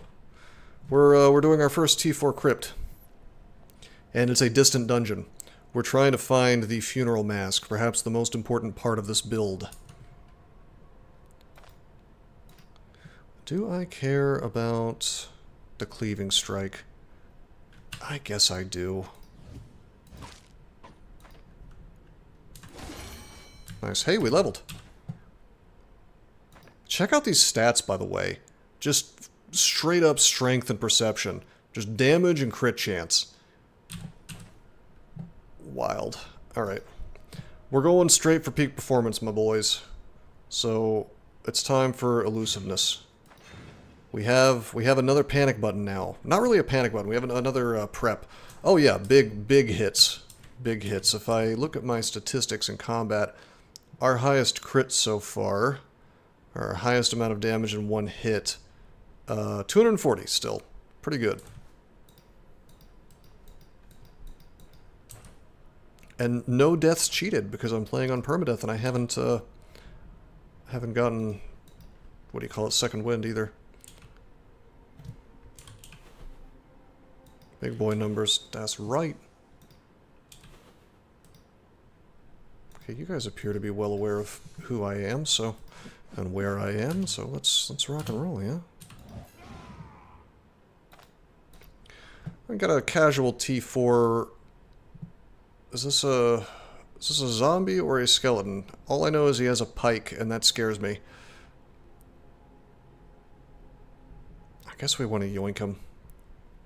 He's got a lot of really nasty abilities. I think it's a skeleton, because I don't see the zombie thing. Okay, I failed to yoink. That's a problem. What's his move resist? Only 25%. Did I fumble? I bet you I fumbled. I did fumble. Fumbled strike. What is my chance to fumble?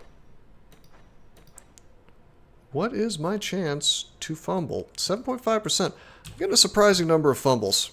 Not a fan, my friends. Reducing that fumble chance might actually be... I don't know. I might change my mind and use some anti-fumble on my jewelry.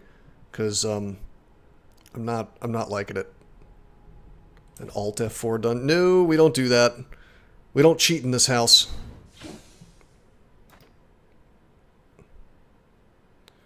Alright, so I used against the odds to avoid taking the nail-down hit. I think we're going to step forward, actually. Okay. I would like this guy to stop doing stuff to me. How about that? Oh no, the game crashed. No, we don't do that, bro. Let's just seize on him. Alright, that guy wasted a Curse of Agony on me. That's awesome. Okay, that's the kind of crit we want to see.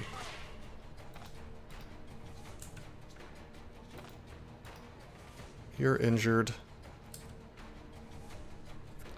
Bleeding would give me injury, or bleeding would give me energy back, but he can't bleed. However, I can get energy back from his injuries, so...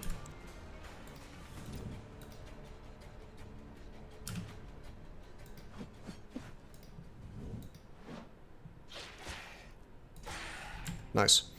Alright, that wasn't too bad. That was a little bit risky. The true YOLOer? You've got to be a YOLOer. If you're playing this build, my friend, this is the YOLO build.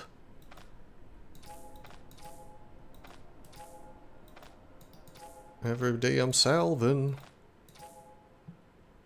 Glass-cannony's got to commit. Yeah, I love it. It's awesome. That's what you might call based.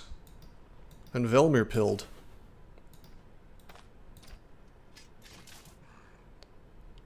Current era girl and commit. Oh shit, that's a big boy. Oh, you big boy.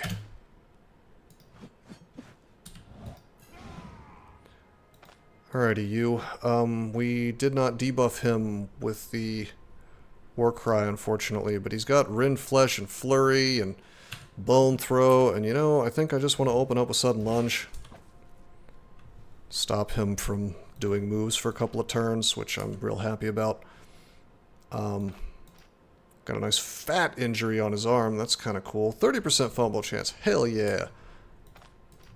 You know what? I'm actually just gonna... Walt. Alright.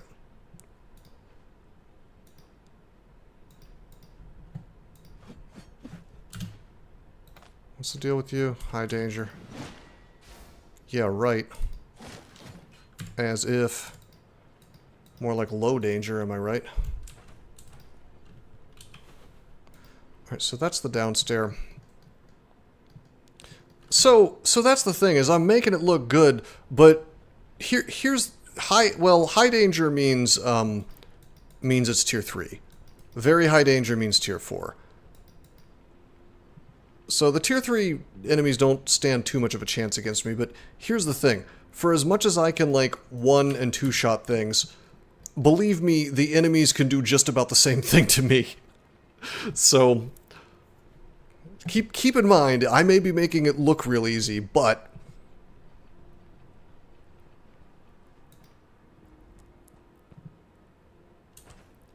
Alright, floor 2.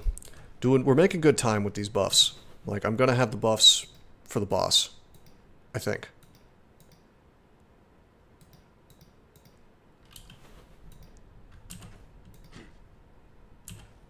God, why is Shout so nerfed? Okay. Please don't be ranged. See, this guy scares me. 2, 3, 4, 5, 6. I'm going up.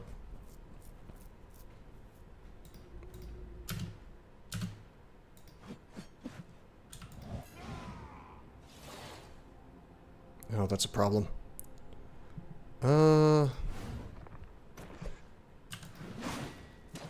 Nice. Okay, that's actually really good. We hook chopped him.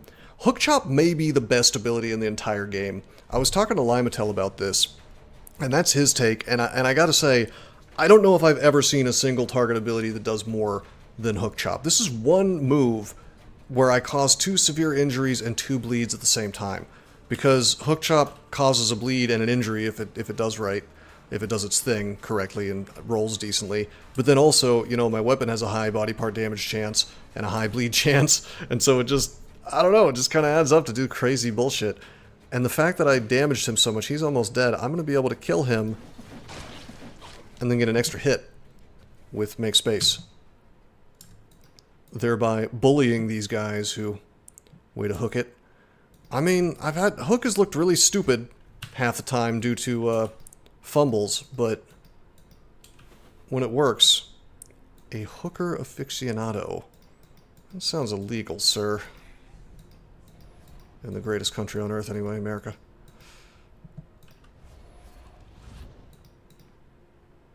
Two, 3, 4, 5, 6. What are you? You're only tier 2. Nevertheless, let's just do this the safe way.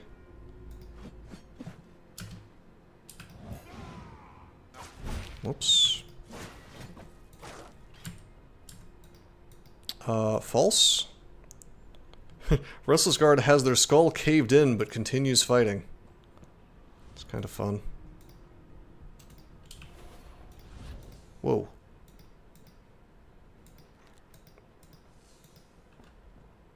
It's like a lot of dudes coming at me.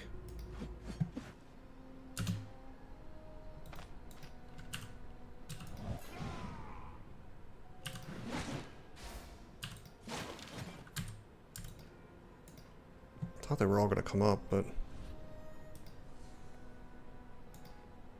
Yeah, it's Ram Ranch, bro. You know, I have to admit that... Oh my god, that's like a ton of guys. What the fuck? Are they being summoned by something?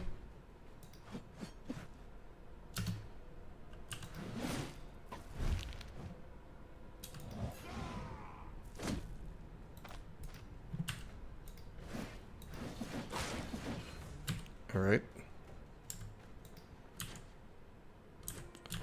I mean, this is just feeding me tons of experience, so I guess I can't complain, but nevertheless, I'm slightly worried. Because if there's an enemy that summons guys here, then I need to take him out fast, right?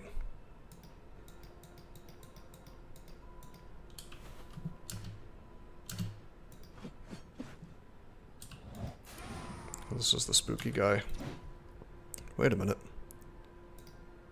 You have no abilities, so I'm actually going to open up with that. Nice. The days really bailed us out there a little bit. Hi.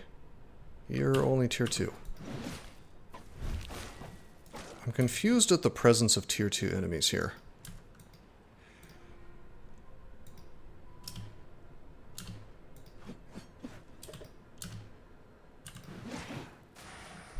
Wait a minute. Am I confused? What is this guy? Oh, he's tier 4. Alright, we gave him 2 injuries. Very good. He's a caster. This is what starts to scare me because he has like all these little abilities that I'm not necessarily familiar with. So, yeah, like this can make an ally explode. So that's what... Okay.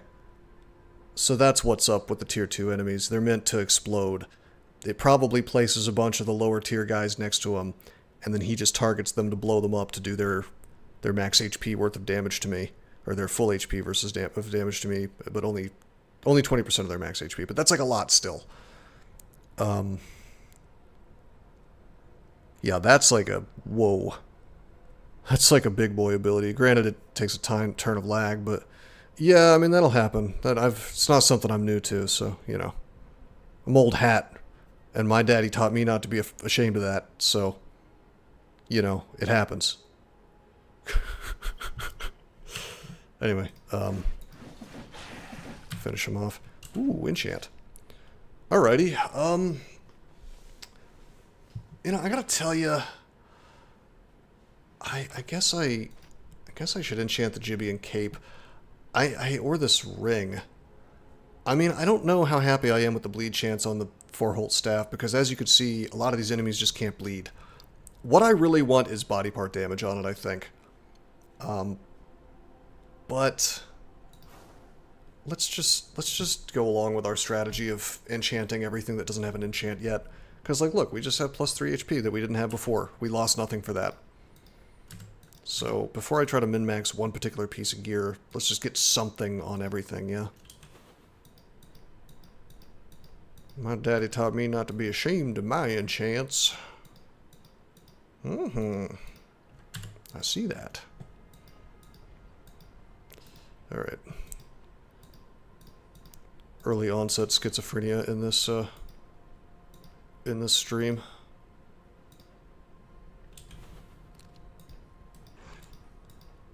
Okay. Ranger Brew is about to spoil. Oh my god! We didn't take that? My boy! Okay, this is a problem. I guess I'll just go to work. It's fine. You are tier 3. You are not going to throw at me through your ally, most likely. I cannot believe... Nobody told me I hadn't taken the Ranger Brew. Shame on chat for not letting me know. I could have been gaining 10% more experience this whole time. And various other benefits. The ability energy cost is actually kind of huge. I knew I was forgetting something. So every week or so, my girlfriend, Alba... Wait. Jessica Alba? Wait. I mean, Alda will brew me up a potion that will give me all kinds of fun little benefits. And I like to take them when I go into these distant dungeons, which are difficult. You know, the hardest content in the game, actually. Well, not this. This is tier 4, but it is... The distant dungeons in general are harder than regular dungeons. Tier 5 distant dungeon would be the hardest, I guess. Anyway. Alright, we got Rampage up, we got Battle Rage up. Yoink. Nice. I knew that if he threw like that, then I'd be good to go. Why don't we just defensive tactic real quick? Alright, why don't we elusiveness real quick? God damn it. I was really trying to wait. I wanted to keep him alive so I could make space on this dude. Alright, well, we'll do it anyway.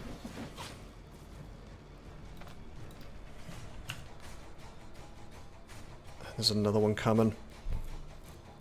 You know what's funny is I could just bounce him and finish him off, probably, which we did finish him off. This is sick. Look at all these buffs. I feel surprisingly tanky, despite being not even at all a tank. Like, having defensive tactic up gives me 18% dodge chance. Having elusiveness gives me like 27% dodge chance. Granted that I think that goes down every time I get attacked. And if I move, it grants a stack of the effect.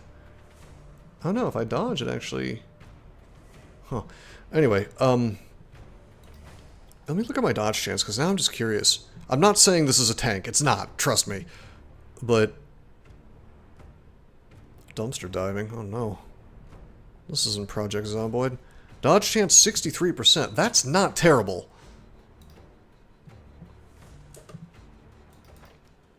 Alright,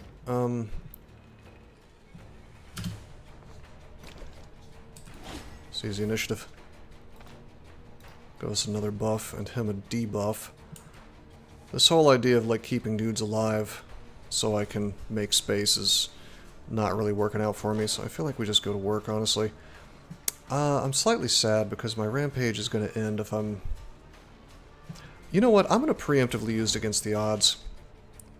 Alright. And that's because now I get 2 turns of 50% damage, and we're just going to, dismember here. Okay, and there, my rampage is over. But that's okay. Let's just swing because he's almost dead. Alright, not bad. This character is insane. Like, by the way, I ended that fight with full energy. So, all those problems we were having with our energy, those days are behind us. Those are the days behind us.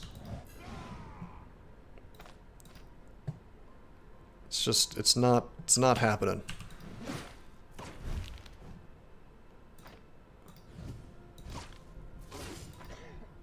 Alright, Buckaroo.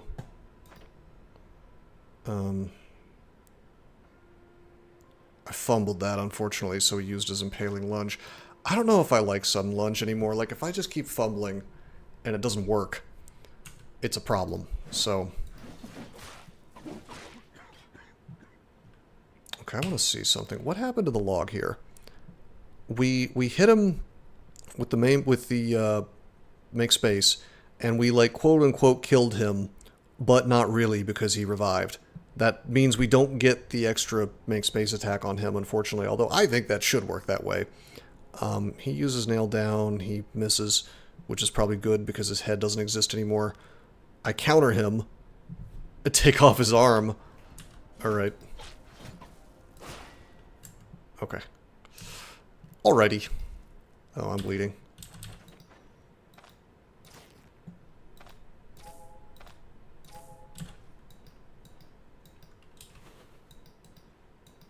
Anyway, it's not bad. It's fine.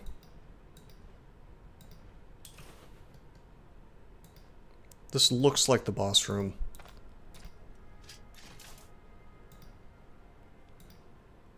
But I'm not sure.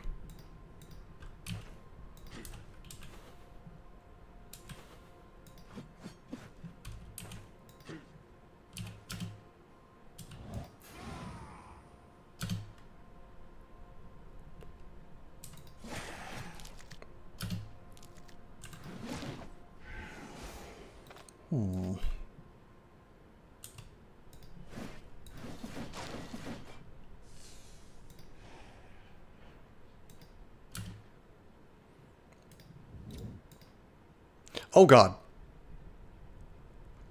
Alright, this is scary, because I don't know what this guy does. Alrighty. Roderick Virlu. He's got... oh no. He's a mace man. He probably can just daze me. Alright, I hope you guys are ready for some reading. Reading is fundamental. Fundamental. Alright, onslaught. 7% control resist, blah, blah, blah, blah. He hits me, he knocks me back, fine, whatever. Knockout, stagger chance, he dazes me, he stuns me, whatever. Just mace man. Baleful Glow, he buffs an ally.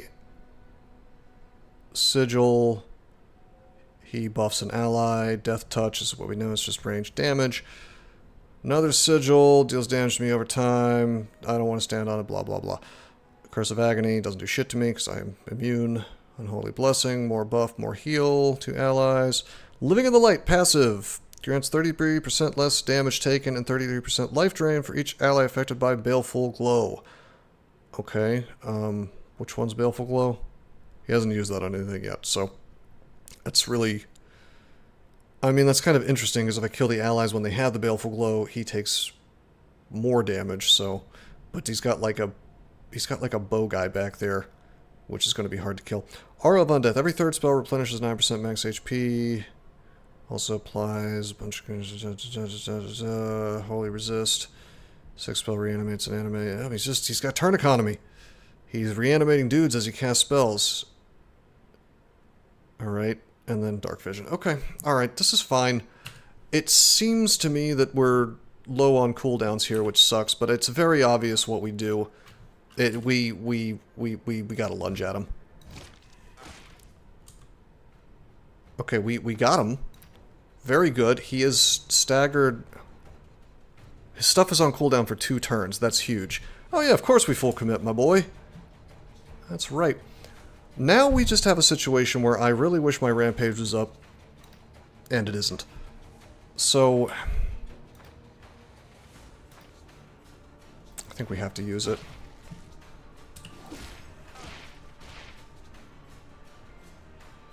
That's a big problem. I got knocked back. Why would he be at 67% less damage taken? He should be at negative. You mean he's at 67% damage taken? That's fine. I can, if it's just reduced by 33%, we still own him. That's totally good. Oh, I'm fucking fatigued. There was a 2 on the Baleful? Was there? That was the cooldown. No, that was the cooldown. That he had 2 turns to use it again. He only has 1 ally on the screen, so His actual spells really don't do much damage to me, I don't think. I think I just stepped forward. Alright, he... Actually, that could have been bad, because he could have swung on me and done enormous damage.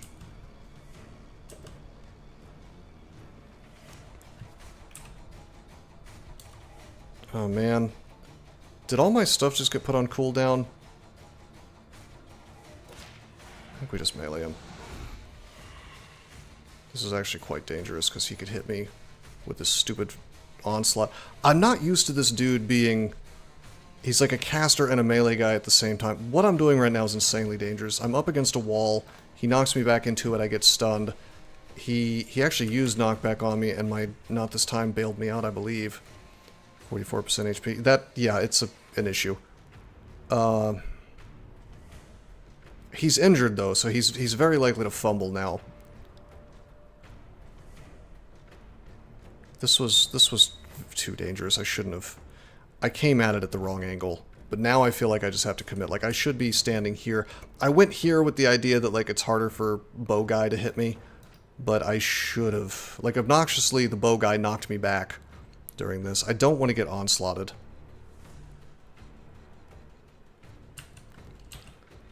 How did he put all of my shit on cooldown? Explain that to me. Does stagger just... Oh, wait, no, here it is. If the target takes damage, puts all its abilities on cooldown, and prolongs its days by 4 turns and stunned by 1 turn. I could use the smoke bombs, and I should have, but it's too late now. Like, I should just be going to work on him. Yeah, let's just finish him. It's fine. That's what the accuracy is for. So I just don't miss in situations like this.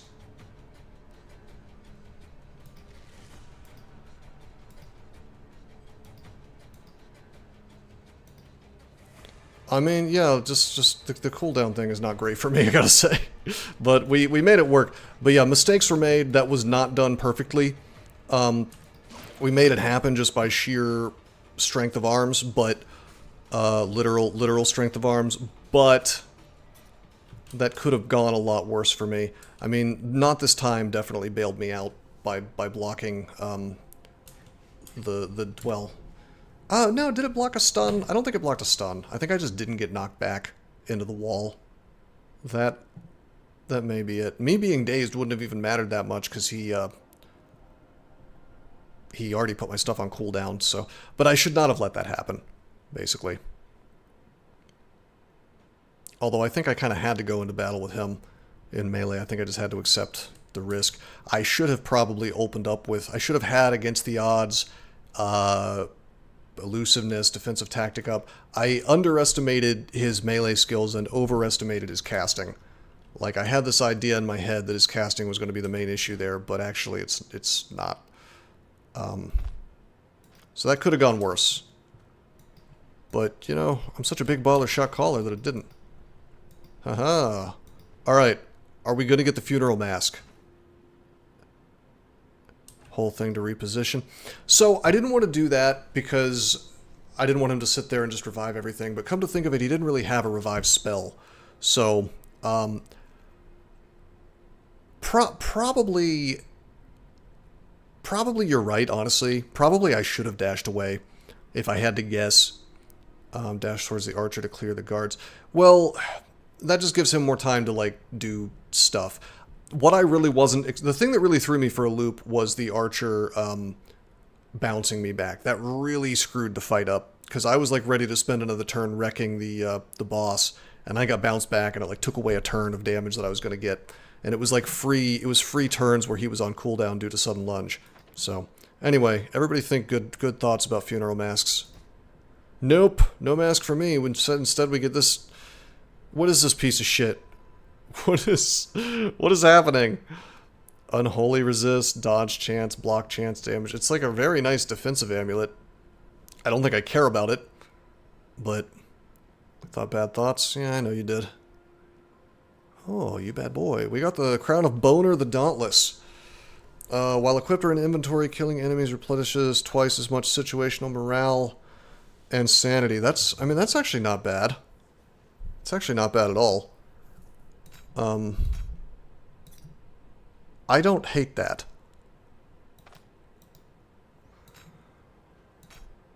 I mean, I'm not gonna wear it, but like, how rad do I look right now as the king? I feel like I'm playing as myself. I'm the king in real life, and now I'm the king in the game as well. But it works in your inventory, so we're not gonna wear it. That's hilarious that you can actually wear it. Alright. No. No, the real king. Hey Toasted, you gave me money the other day. You'll never live this down. In fact, you're banned from... You're gonna get cancelled. You're gonna get cancelled by everybody who hates me. Because you gave me $2.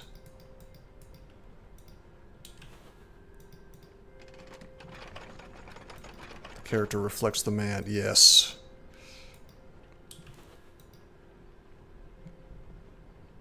Alright, so either the crypts are a little easier, or we are finally coming into our own on playing this character.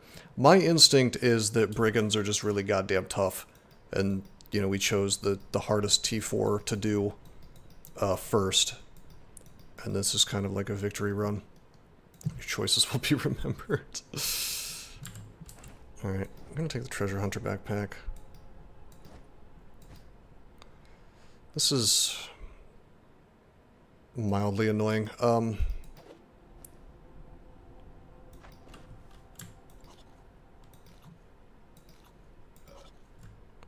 Might as well eat all those up. I guess I wanna, should have used more smoke bombs? I just didn't need them, my friend. I mean, we came here just, like, strapped to the hilt with our stuff, you know, that we thought we were gonna need, and we didn't need any of it. Well, it's okay. We're just gonna leave. We got the stuff that doesn't, well, hold on, just in case the place resets. I didn't use the bear trap. No, you're correct. I did not use the bear trap. I probably don't even need to carry the trap on me. This was such a weird boss fight, because it just kind of crept up on me. Like, I, for some reason, was under the impression that maybe, just maybe, I had successfully lured everything but the boss. And then the boss turned the corner and was like, oh, hi. And I, obviously had a problem at that point, so, you know, it is what it is, right? We had to kind of go to war, and so, I mean, we survived, which is good. What we're gonna do is we're gonna step out of here. I don't think it's gonna reset. We crashed through this dungeon at top speed, by the way. Like, it was no problem at all. I still want to get more levels before trying to do T5. And I want to, frankly, I want to just like... Oh, hi. What's up, my boy? I really want to get that funeral mask.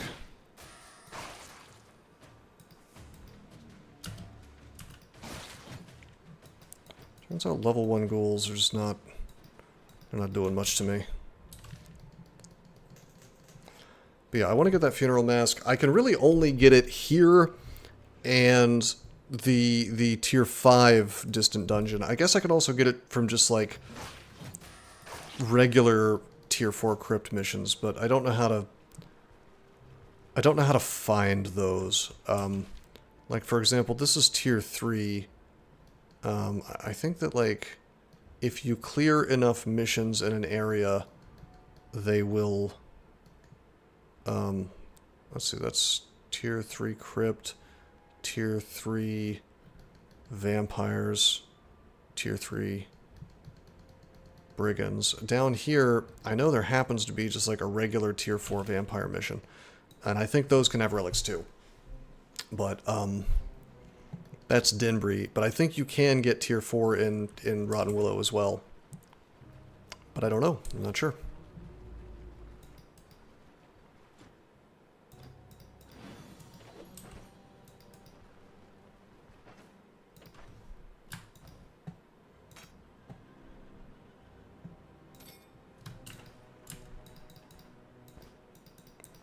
I guess I should probably keep the,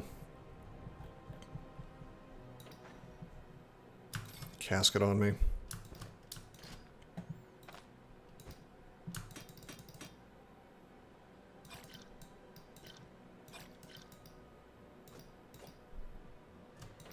just in case.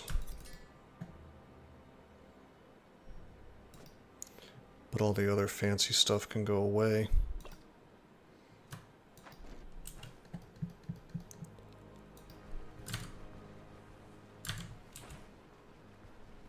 I do want to have that crown on me all the time, now that I think about it, which sucks because it's another 4 slots in the inventory that's taken up, but, you know, it's just kind of nice to have my morale and sanity go up faster. Oh wait, Daryl wanted to talk to me. Uh-oh. In fact, yeah, let's go get the crown.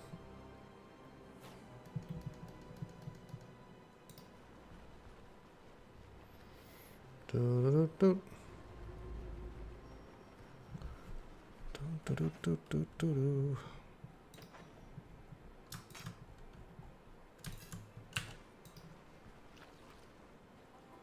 Wow, that Hazoon sphere can give me 22 max HP. That is kind of wild.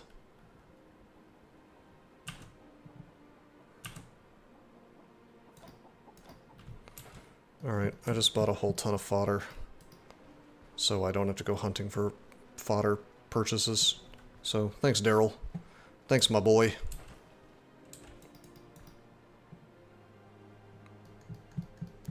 Alright, please don't be closed down. Good.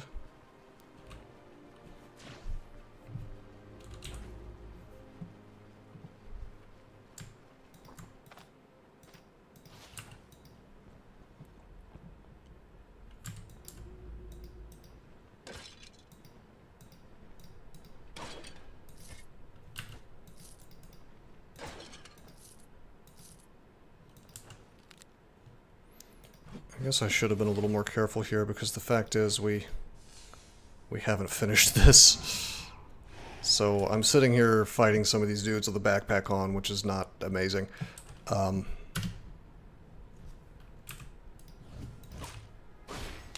Wow, okay.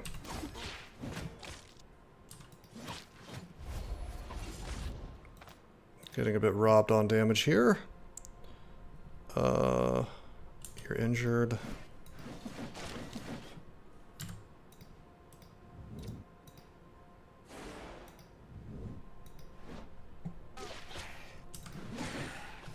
We were actually pretty damn lucky, I think, to have found the casket so early. Like, I want to say that's actually quite good. Because it means that so many enemies just, like, don't do the thing that they would be doing. And it's not only that, they waste a turn trying to do that thing. So, it just gives you a tremendous amount of turn economy. They're like, oh, I'm going to use a curse. Nope. No curse.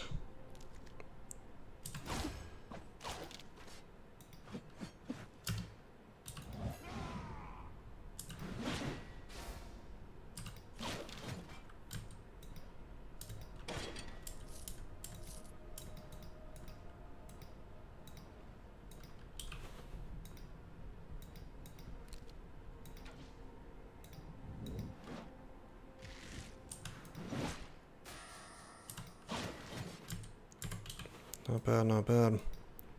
Yeah, we pretty much just rushed through the first floor, so there are some things left. And I mean, look, things like that gold brooch, they make money, you know?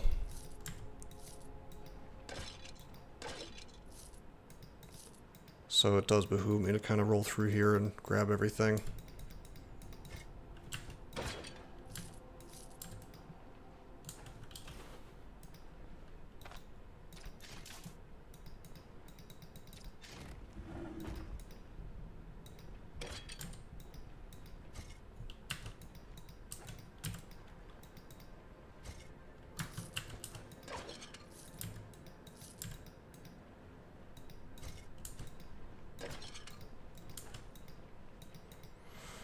Okay, check this out.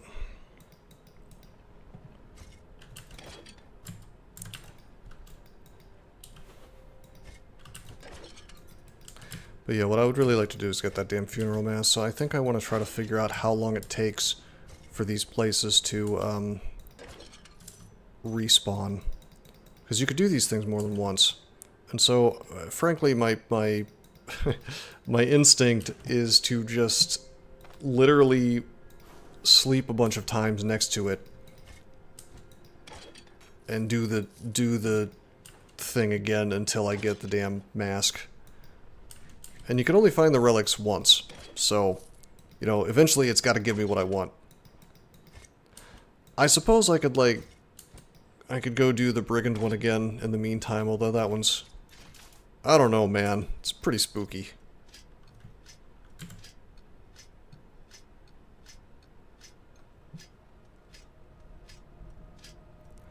Yeah, the power of 30 strength. Crowbars are supposed to be better the more strength you have.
Yes, yeah, no. Well, the thing is, I learned that with these buffs, you know, you really only have so much time to have, you know, with them. And it's not only that, it's like your fatigue stacks up so fast that you really don't want to have that fumble chance up while you're fighting the boss. And with the trap, it's like kind of, I mean, I could have like untrapped the door and then rested and come back in, but I just wanted to not have fumble, and I wanted to still have my buffs, and rebuffing with all that crap is not, it's not really viable. Like, for example, I can't get the Ranger Potion again if I sleep. It takes 7 days. So I've determined that the strategy is to just, it's to literally just run to the boss and ignore everything along the way, like all the loot. Like, you do like a second pass to get the loot, and maybe to clear out random enemies that you missed.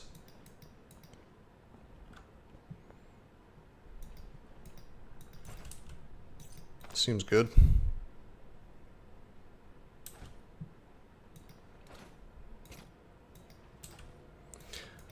But I mean, like, for example, the bless from the camp or whatever only lasts 1400 turns. So that's not a lot of turns.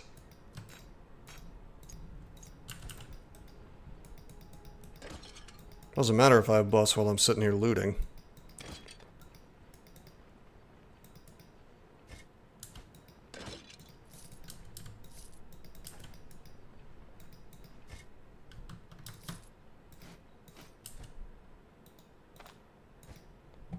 Do I have an identify scroll? I do not.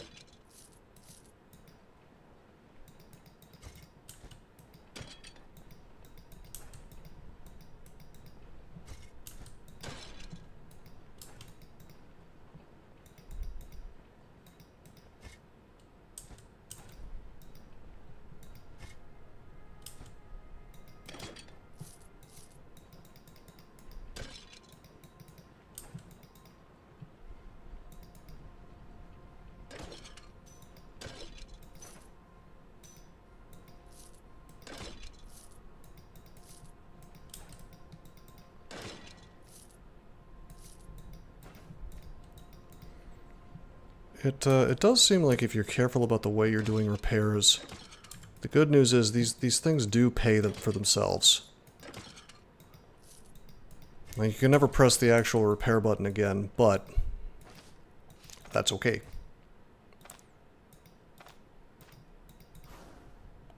Alrighty, that'll bring in a couple hundred.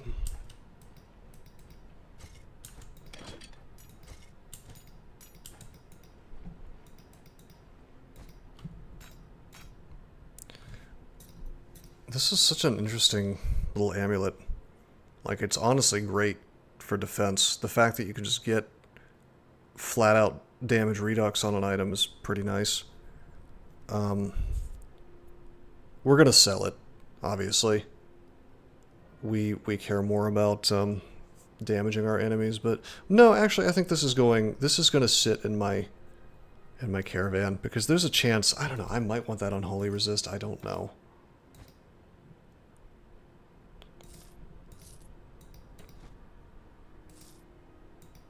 Wow, really? Wow, okay.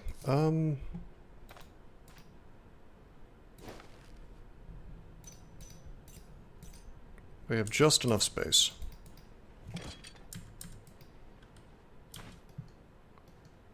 Just barely. Alrighty, well that made that look pretty straightforward. I mean, the boss was like slightly sketchy and could have gone worse for me if I had rolled poorly.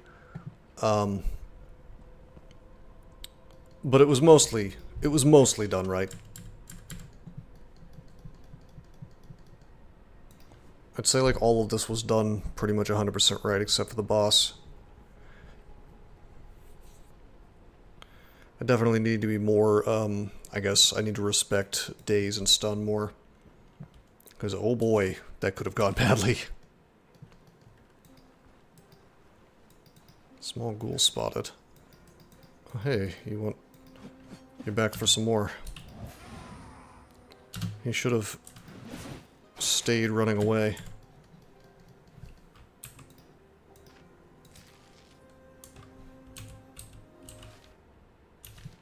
Crackheads never learn, it's true. They want that copper. They need that copper.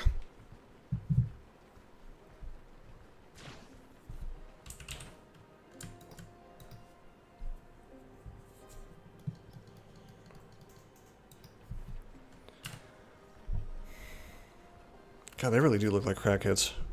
Just waiting outside for you.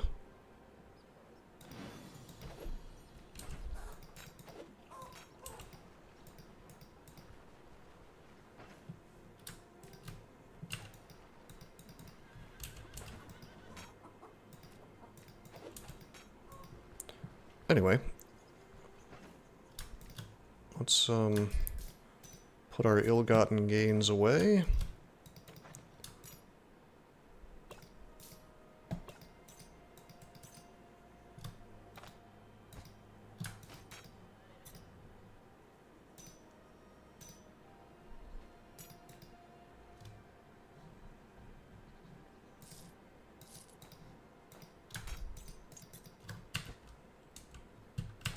Yeah, I've seen that meme.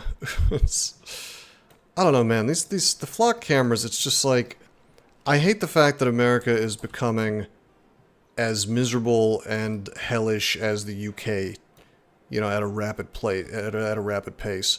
This idea of being on camera 24/7 in public spaces is nightmarish. It really is. And not even by private businesses, but being surveilled literally by the state in public. Like, you can't leave your door without being under surveillance in the UK. Which is, yeah. No, that's spooky stuff. And, like, the number of... There's, like, cops that have stalked women with the flock cameras, like chicks that they wanted to bang or whatever, or exes. And this is not like a one-time thing. Apparently it's just like happening left and right, which is... It's just like, of course that's happening. Like, why wouldn't it be happening? It's just like, it's the kind of power that you just don't want to exist.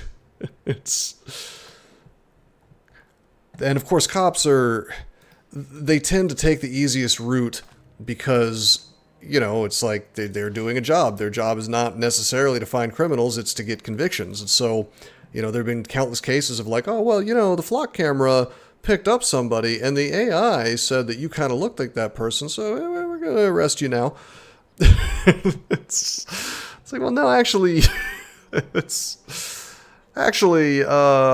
AI was wrong and you're an asshole. This isn't a made-up story, by the way. Like, things along these lines have started happening.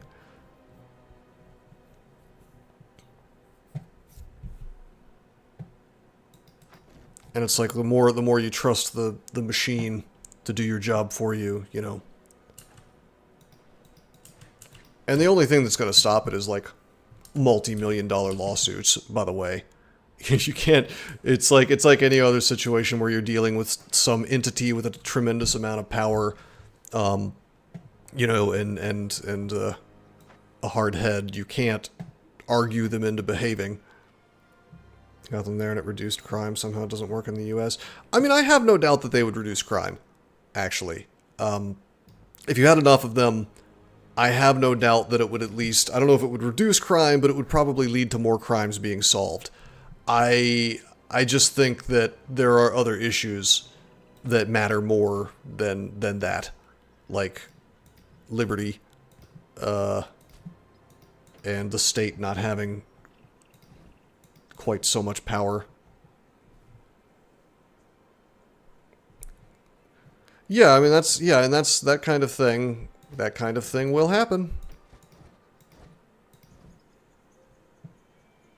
Well, yeah, they're all, I mean, that's the thing. You think that government employees are going to be competent?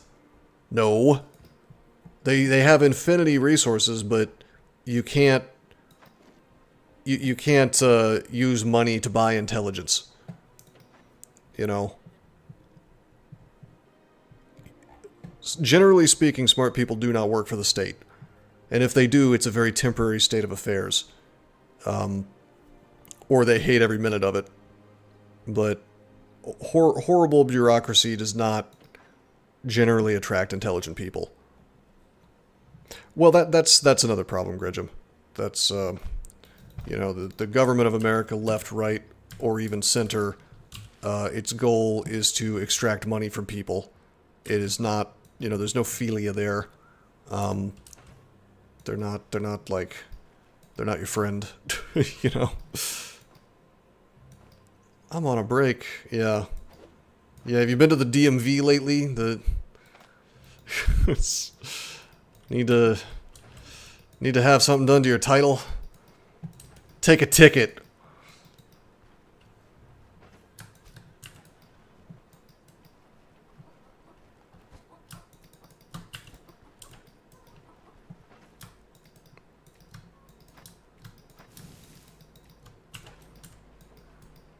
No, we want Mindwort and Burnett. Let's keep that in mind.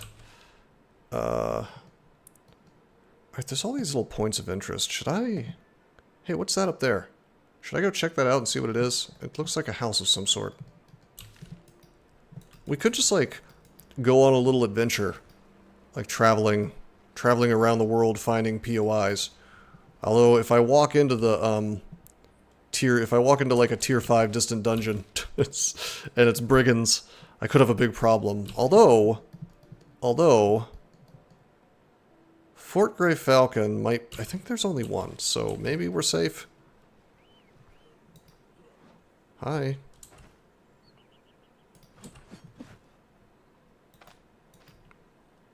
You've got mutilating lunch, alright.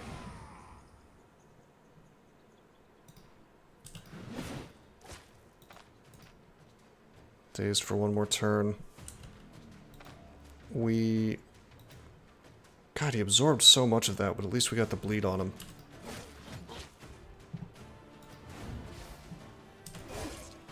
Nice.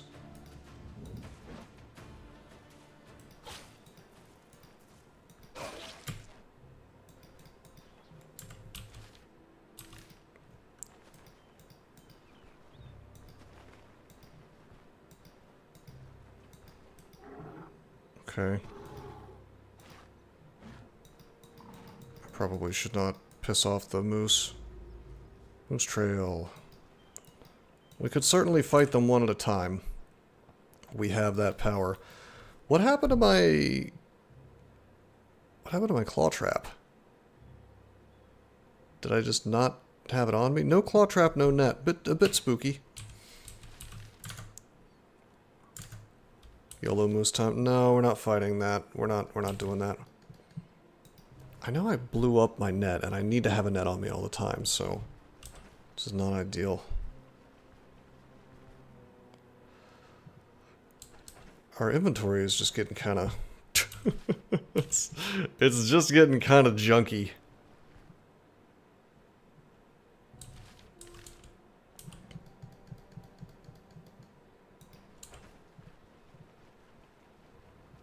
I need, like, a third more inventory. That would go a long way. Like, I'm gonna have to start thinking about, like, just how to unjunk this, because I want to have the crown all the time. I want to have the chalice all the time.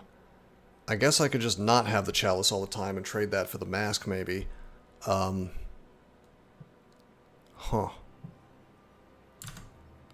I definitely want to trade the water skin for a horn, that's for sure. I think maybe we don't get a lot of use out of the chalice. I think maybe the chalice goes away.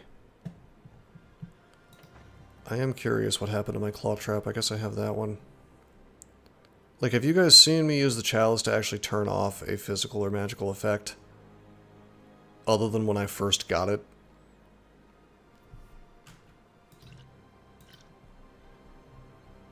I don't think I have. So...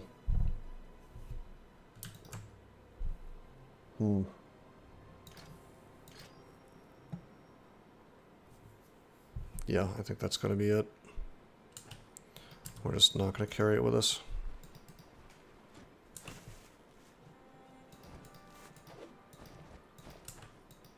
I do want to carry a net.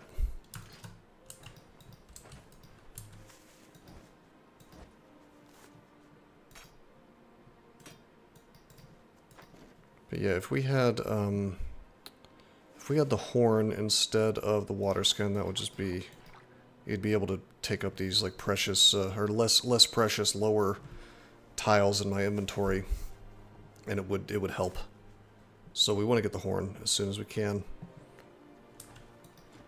Just the next one we see, basically. Alright, why don't we just move the caravan up there? If it'll let me do it.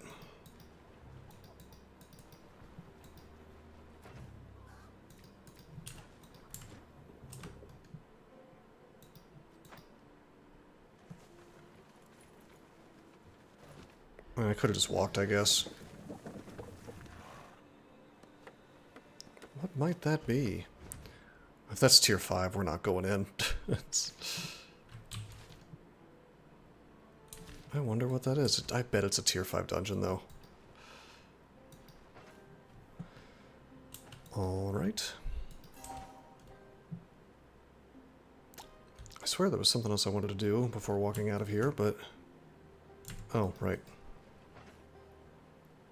I wanted to put my fodder in, but I guess it used it right out of my inventory. Interesting. Okay, let's just see what this thing is.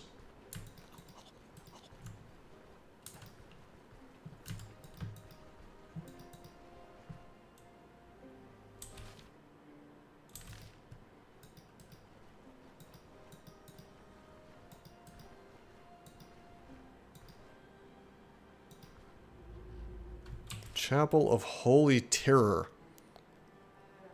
A tier 5 vampire base. I am tempted to walk right in and see what awaits me. They have cannibalistic frenzy. They do not, it is not trapped. How bad could it really be? What do you guys think? Should I take the risk? It's pretty scary without being more leveled. I mean, I don't know. YOLO. I kind of just want to, like, I guess I could just look in the wiki, but I kind of want to just, like, take a quick look. How bad could it be? Like, can't I just chill next to the damn entrance? We know we do super well versus vampires.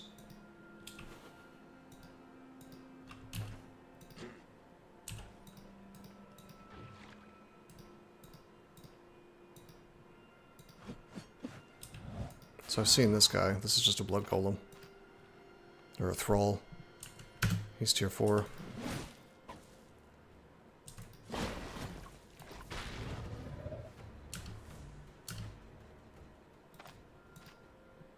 You are tier 4 as well. This is the guy that yoinks me. It's quite bad, actually, and scary in a place where I, you know, might have to fight tier 5 stuff as well, so let's step up for a second. YOLO! I shouldn't even have the casket on me, actually, that's a waste. Bravely run away. Well, yeah. There's a couple things I want to do if I'm gonna be doing shenanigans like this. I mean, God, I'm tempted to just do it. Like, here's the tier 5 content. This is the end game or whatever. Like, you know.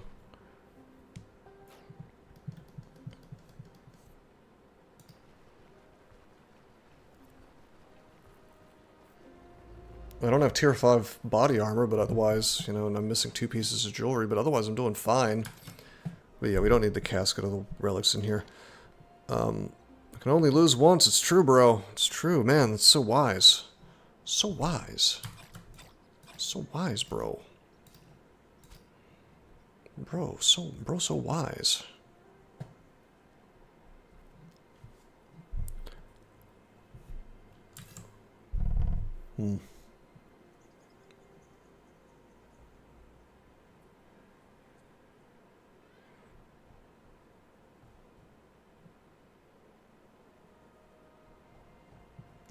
Yeah, I'll go in. We'll take, like, a single oil with us, I guess.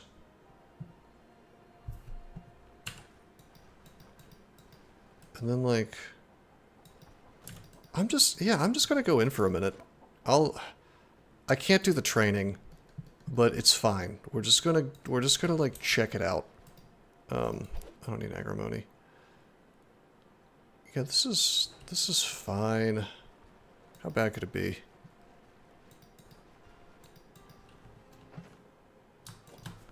Now, I don't know if I want to even look at the boss before, like, studying the wiki for 20 minutes.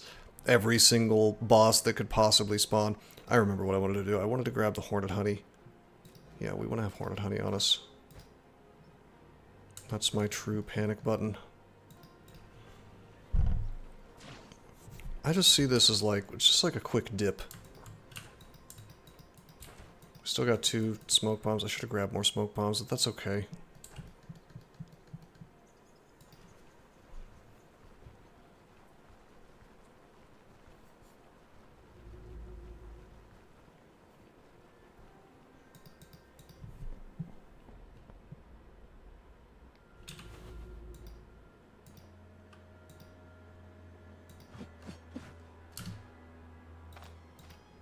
Yeah, that's just, yeah, it's tier 4.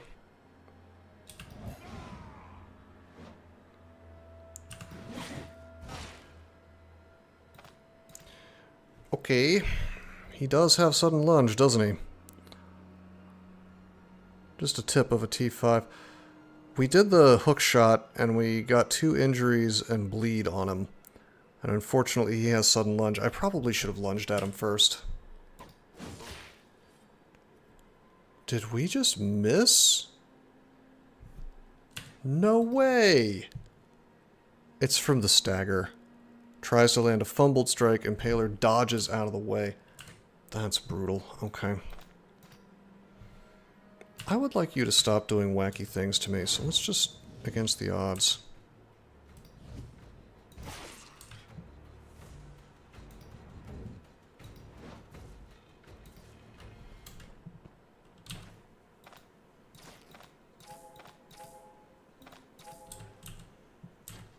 I am cheesing the shit out of this.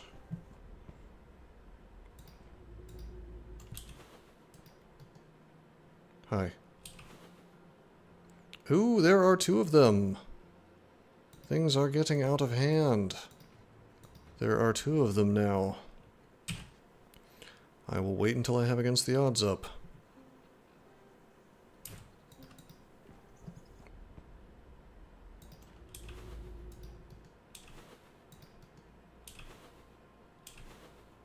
It's like they're aware that I'm here. Okay.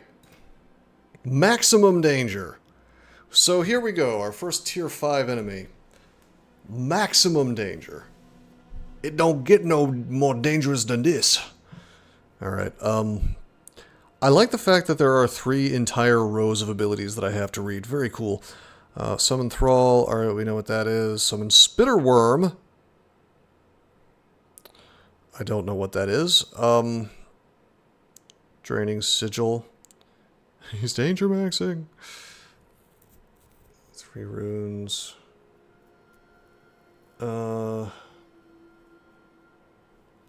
He's got the staff thing that spams out attacks. All this stuff is just basic vampire crap. Body and spirit, that's the thing that buffs his weapon when he does spells, and his spells when he attacks with a weapon. Dissipation, that doesn't matter. Huh. Okay, yeah, so he's a summon spammer. The spitters are the things I'm most concerned about, because I don't know what those do.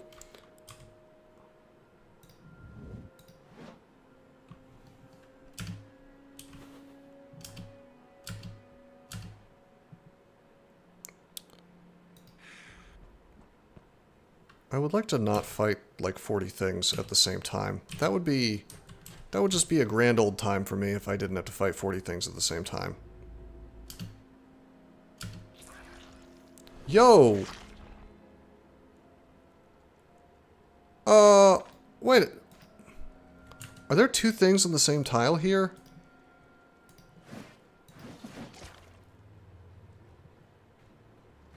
Spitterworm. Something funky's happening here.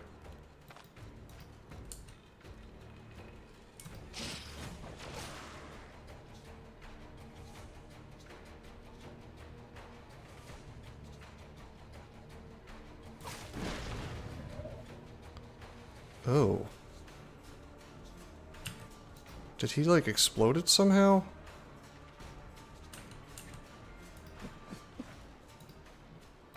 So wait a minute. What did he do to make it blow up?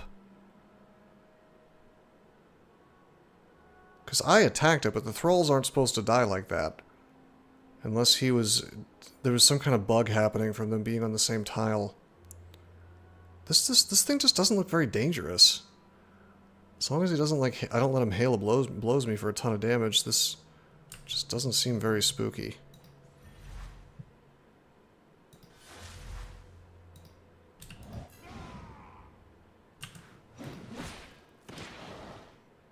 Okay, I yoink him. He does not hail blows me. It would have been slightly spooky if he had, because he could have bounced me into the wall, I suppose. But goddamn, that's 1 hook. I guess we'll just... Alrighty. He's gonna blow me for a ton of damage. Oh no! Not that.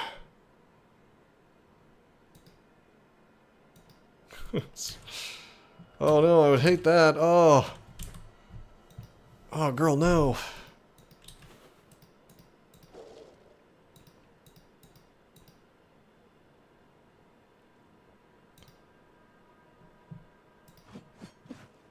So, they're gonna yoink me, and I'm gonna have to fight both of these dudes, and it's gonna be a whole thing. Can I just, like, elusiveness and rock and roll, I guess?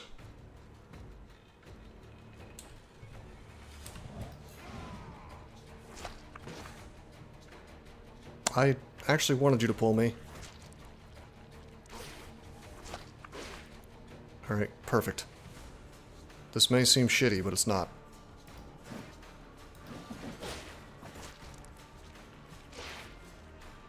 I'm bleeding. I was really hoping that make space would kill one of them.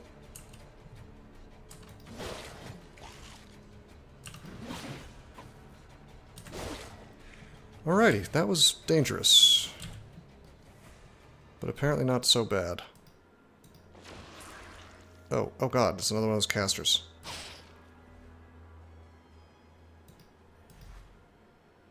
Yeah, this guy is just not... Hey, the man that cannot see. Yeah, we're doing work. I don't think... T5 is supposed to be spooky, but... This guy's really not causing me a whole lot of issues. Seal of Sanguimancy. Oh, wild. Okay, that's fine. You can joint some damage onto me. Yo! Alrighty, okay. He does do good damage.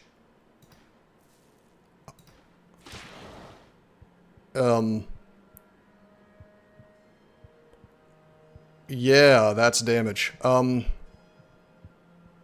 dokie. I have a solution for this. We now know that he can do... No, this is not it. We're fine. We're fine.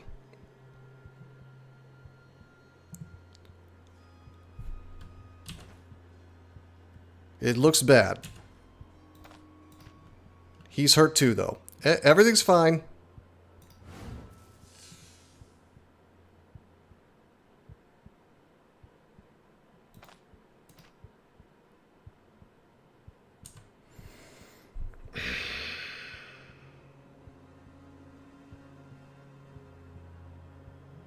I used against the odds. I can't, I think I'm literally unable to die right now. I'm pretty sure for 2 turns. I haven't put this to the test. It says my health can't drop below 25%. So I want to say that I have 2 turns to just brutalize this guy. I think. And let's remember. Let's remember our abilities. I could drink a potion, but my max HP is dog shit because of my injuries. So if I were to drink my healing potion, am I going to go to 35 HP? Who cares? Who dares wins? We're going to war. We gotta hit this dude. But we have to remember, I've got final push, so my damage and accuracy should be absolutely bonkers right now. So my instinct is that we just hit him with a dismember. And if against the odds works the way I think it does, I don't think it's possible for me to die. Alright. Well, it's fine, because we hit him, we did big boy damage, we killed him, and we healed from the against the odds. Alrighty, I want to look at the combat log. Because I was just, like, not respecting that guy at all, but it turns out he isn't just a caster, he is a melee guy, and he does some damage, and also he got the stun on me, because I guess well, because it hits like 3 times, it kind of baits out my, not this time, and so it is indeed possible for me to get stunned. So let's just take a look at this. Hail of Blows. He delivers a strike. I actually got a dodge, taking half damage. He only did 9 damage. And then he hit me again. W. He hit me again, dealing 28 damage. No dodge, no fumble. That's fine. Hits me twice. I get dazed. I get staggered. Apparently not this time. It had already been slurped out by a previous fight. So both of those just take effect. I counter him on the second hit, which is great, but doesn't really do much for me. And by the way, my life drain kept me alive, so I guess I'm happy about Hazoon's sphere of magical fun. Anointed delivers a strike. This is the 3rd part of the Hail of Blows. Hits me in the chest, and because he hits me 3 times, I need to look at the skill again, but I think because he hit me all 3 times, I eat the stun. So what a monstrously powerful ability. It kind of makes me want to lure those guys into melee, not even hook them. I don't know. That's rough. Because if I get him into melee, like I would just wait for him to come to me, and then, you know, give him no chance to hail on me, then I could sudden lunge on him and turn that off and not let him do that to me in the future. Because I don't think there's any universe where I give this dude a chance to do that to me, and I'm still having a good time. I mean, it's probably okay. Did we open with a hook this time? Yeah, I opened with a hook. He got pulled forward, and then he had just immediately Halo blowsed me. So this, I guess this kind of proves that, you know, unless the hook chop does its job, which in this case, the hook chop did not do much. Like, all it did was cause a bleed. It seems like probably versus these guys, I think sudden lunge, I think that may just be what I have to open with somehow. Velmir is rotting alive from unholy magic. Oh boy! Sounds great. Wow, what a fight. That was... I mean, it was good use of against the odds, I'll tell you that.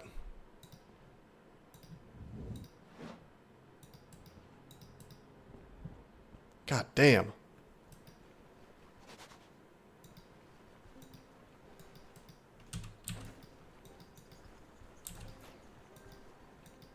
I want to use my little bear. Splint time. Not quite. I want to see if that's on cooldown. I think I already used it for funsies, but... Yeah, I know, I'm in pain shock. I love how the emoji gets increasingly upset. I use the Blessed Aquamanil. It's supposed to improve condition of each body part by 15%. Just not good enough, though. He's got a bit of a boo-boo, so he's going to have to, you know, do that. Did I do to deserve this, he says.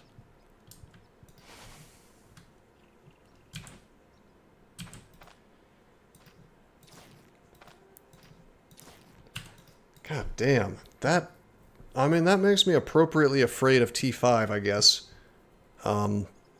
It is indeed stronger.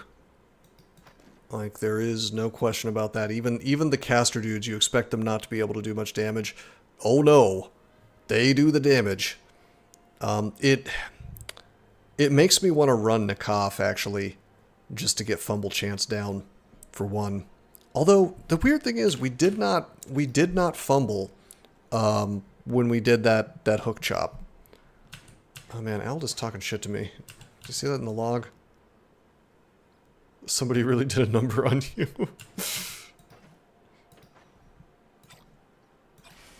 Where do I get this big backpack? If you become, like, best buds with Leaf, he will sell it. And this is the best, I believe this is the best one in the game. It's very, very nice. So, yeah, this is my favorite backpack now. So it's, I want to say you have to have, like, over 75% relations with Leaf, though. Yeah, the NPCs are cool in this game. The opposite of real life, where the NPCs are not cool at all.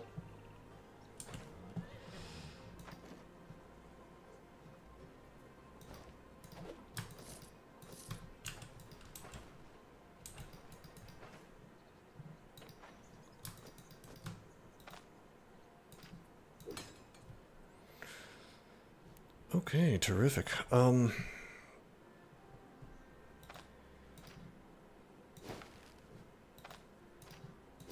Repair.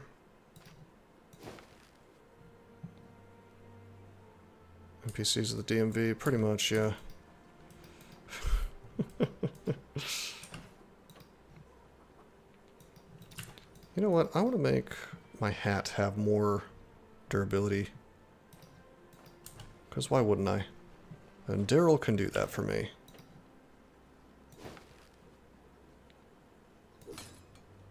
Why wouldn't I do that to all of my Blade Master stuff, even if I am sitting here on T3 like a fool on my body armor?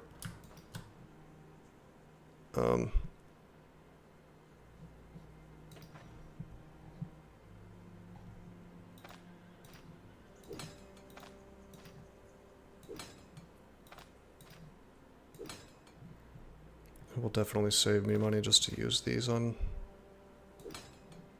here instead of paying, right?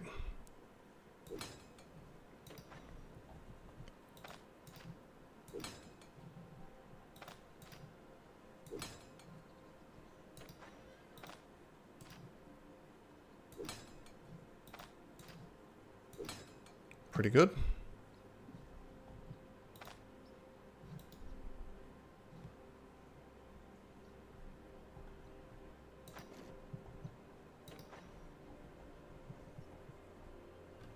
I think I'm out of cloth.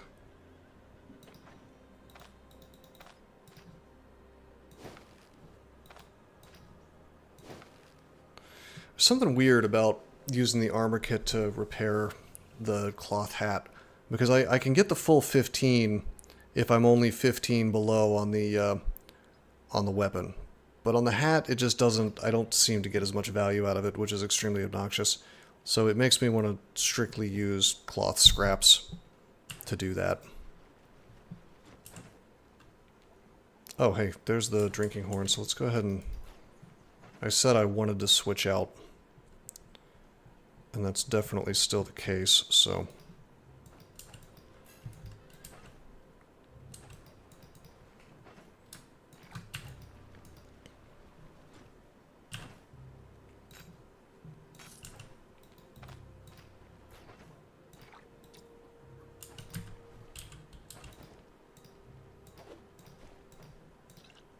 Just kind of fits neatly at the bottom there. Okay, terrific. We're gonna rest. So, what do we think, boys? Can we, no, the drinking horn carries the same amount of water, but it's because it's sideways and not vertical, I like it better. Because you tend to end up with, like, more slots, on the bottom that you don't know what to do with. Pass on T5. I don't know. I mean, we gotta do it eventually, and it's like, how much stronger is this character really gonna get? That's my question. Like, I have a feeling I should have all of my buffs or whatever if I'm gonna be trying to do this. But I don't know how much stronger I can really get. I mean, like, I need a T5 armor instead of a T3 armor. I need, like, a different piece of jewelry on this ring slot and this amulet slot. But other than that, I mean, I guess I could get, like, a unique axe upgrade. And certainly there are skills I could get, like, Finisher for charging is going to be really good. Yeah, that's going to be massive. And then Armor Crusher is going to be really good, although I don't know how good it's going to be against those caster guys.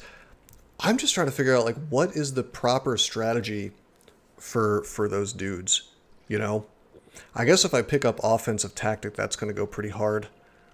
Just having that extra damage and reduced fumble chance, by the way, it's pretty big.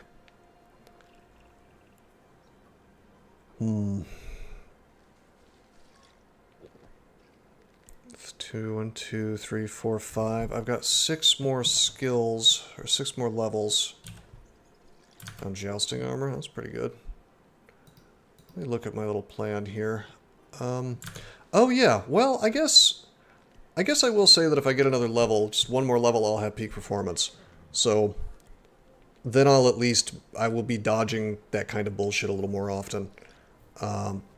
That's gonna, I think peak performance is gonna help a lot, actually. But I'm just trying to think, like, what is the optimal thing to do versus a guy who can, yeah, peak performance is amazing. What is the optimal thing to do versus a guy that can just Halo blows me and stun me pretty much regardless of anything? I mean, it's like I want to... What does peak performance look like? It looks like this? Yeah, I don't know. What's my experience at? 3,600. If I was closer to leveling, I feel like I would try to do that T5, but... And I do think I'll tell you this, I do think I want to do the vampire one first. Like, I feel like this character has the best time in there, weirdly enough. But, man, risky. I guess it's good that we found it. And frankly, Cannibalistic Frenzy, I'm happy to see that, because it's just like, not really that bad for me. If they go and, like, eat the corpse of one of their buddies, it's no big deal. That's one turn that they're not doing things. You know, I can sit there and outdamage that, no problem. Oh. Oh, that's interesting.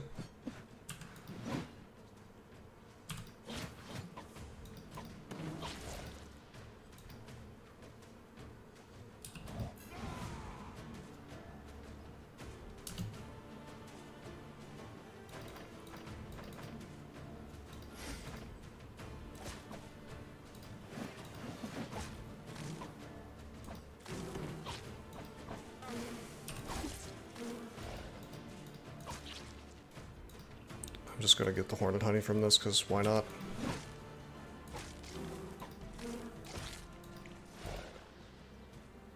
I hate these bees. Yeah, it would be silly for me to be doing this if I was lower level. They're quite obnoxious.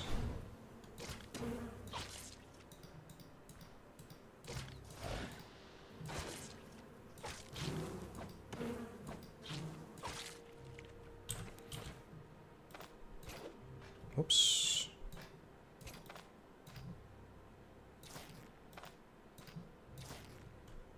Bees, your weapons are useless. Oh god, not the bees. I don't know. I just like hornet honey. Probably the best buff in the game. 15 accuracy, 15 counter chance, 15 dodge chance, 10% crit chance. It's just really good. Really, really good. There's also a nice chunk of experience. Yeah, you know what? I'm going to feel a whole lot better about fighting these dudes in the T5 once I have the funeral mask. Because then it's like I know that I will revive after dying one time per day. I mean, granted, I'm still like sitting there at low HP, so if it's something like Hail of Blows, I'm pretty sure the way it works is like if he kills me on the first one, he will proceed to just hit me 2 more times and maybe I just die for realsies. But nevertheless, it's just like a piece of wiggle room that I otherwise wouldn't have had. Like that combined with Against the Odds should get me out of more situations than I probably deserve to get out of. So better chest, yeah. Yeah, you're right. I'll stop trying to be greedy. I'm really trying to be greedy here. Maybe we'll just do a little bit of cozy farming.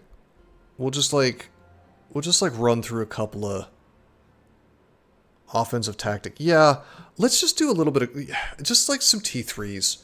Just get the gold out of it. Get the gold so I can stop being such a broke boy, you know? Wouldn't that be nice to not be a broke boy? Like, let's just get paid. And it's just like some free experience as well.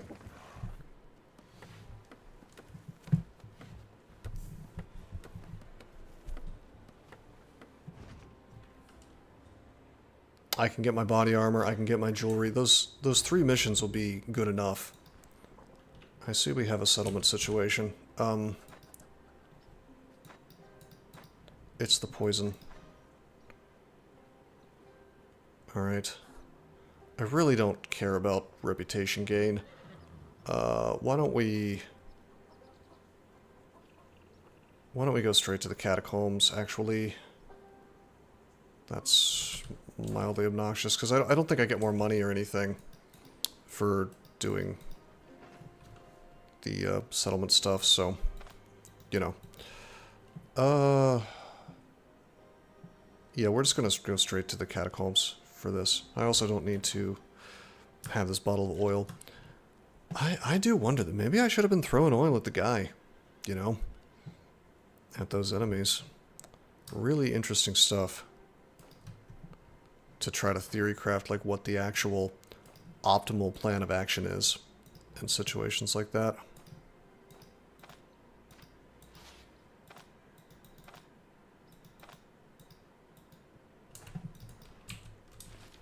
Okay, we're gonna go accept the quest. Well, hold on.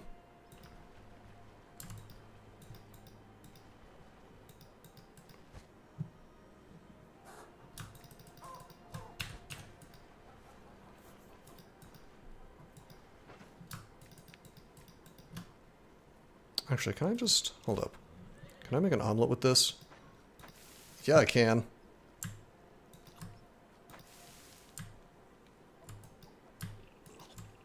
That's funny. Hey boys, I brought the oil.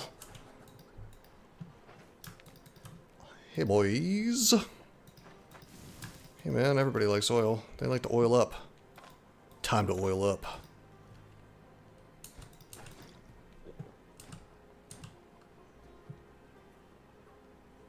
Dude, I don't care about lockpicks. Friendo.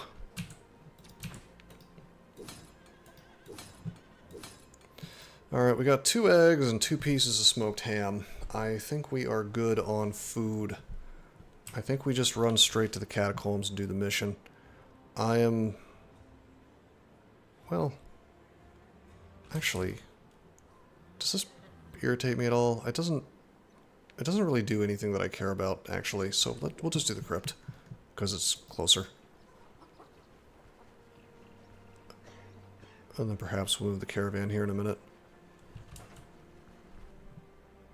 But I should just be able to trounce this thing. Just, like, walk right through this mission.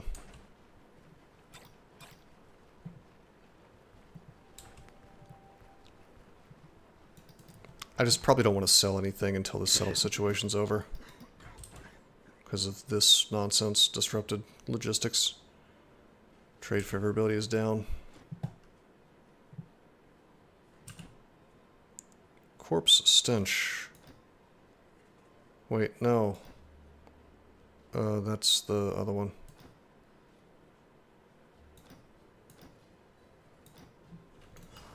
Alright, ominous light, yeah. Sinks into gloom. Bro, stop being pessimistic.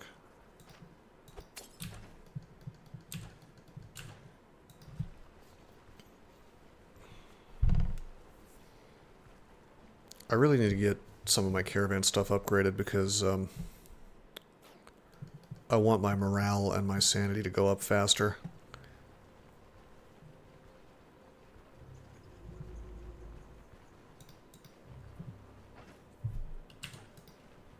My boy, do you have some liquor for me? Yes, you do.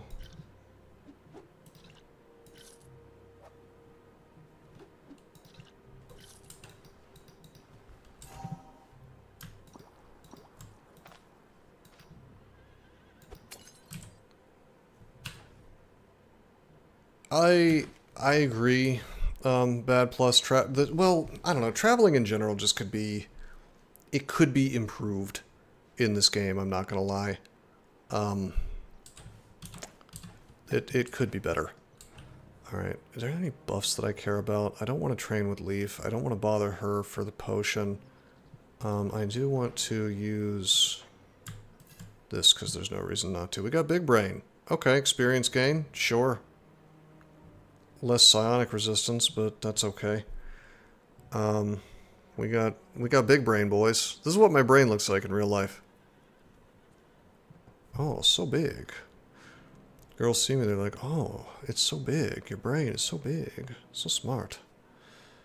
Alright, let's... yeah, let's go. It's probably an easy buff that I'm forgetting about, but whatever. This is T3. I don't need to min-max, and frankly, I'm happy to have Big Brain. That extra experience. You know, I might be. You don't know. That's the beauty. We might be post-singularity, and you just don't know. I could be an AI devoted to pissing off hyper-online, hyper-political people.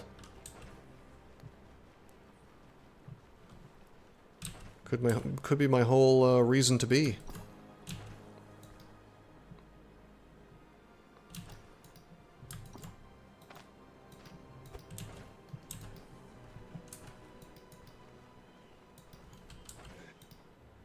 Hungry, you fiend? Time to eat, boys.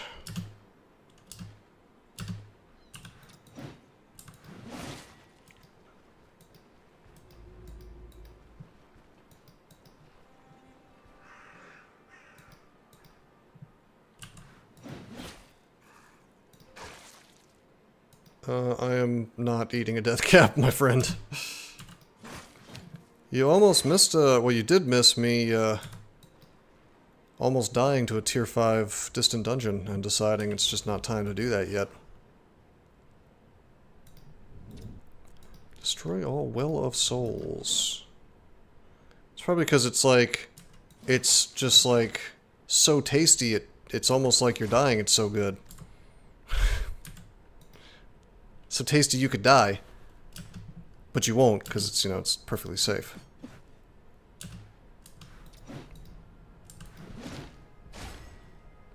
These guys can still do pretty solid damage to me. Let's keep that in mind.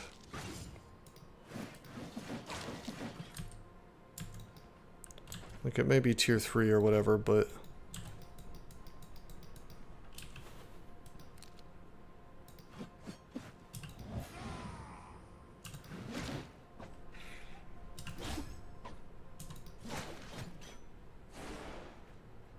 Oh, uh-oh. Guess who forgot his casket? I knew I was forgetting something. There it is. It's the casket. Guess who doesn't have his casket, and so he's going to take a bunch of pain. This is actually probably worth walking back. Wait, do I care? I don't think I care. It's fine. I'll just do it without the casket. It's fine. This is tier 3. What am I worried about?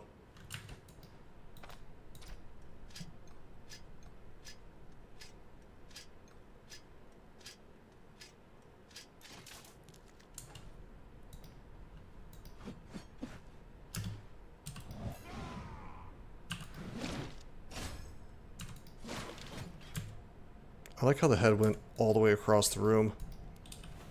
Very cool.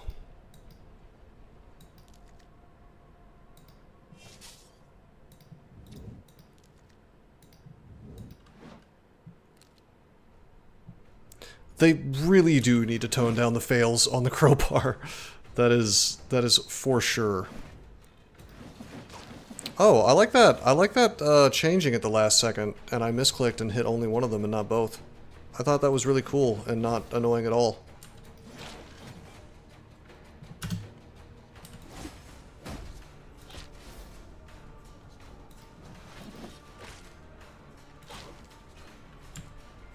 But yeah, the crowbar. I mean, well, the messed up thing about it is I am 30 strength. So what you're seeing is the best possible success rate that the crowbar can have. It's not possible to get higher success rate. Wait, what is this nonsense? What is this? If there are enemies within vision, every 15 turns summons a wraith. Up to 3 simultaneously. Okay, well it's unfortunate, I guess. I haven't seen this before, so... Hey, buddy. I think you got the wrong door. The Ghost Club is 3 blocks down.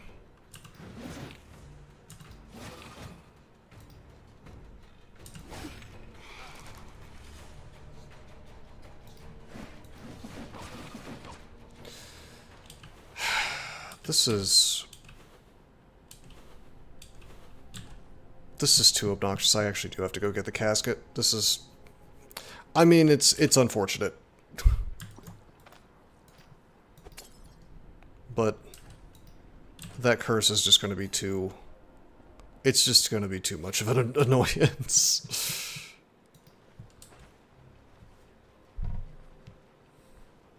It's easy to pretend that it's no big deal when you haven't had to deal with it for a while, but those 2 curses, especially if it's going to be Well of Souls, where there's like the caster ghosts that proceed to screw your whole day up.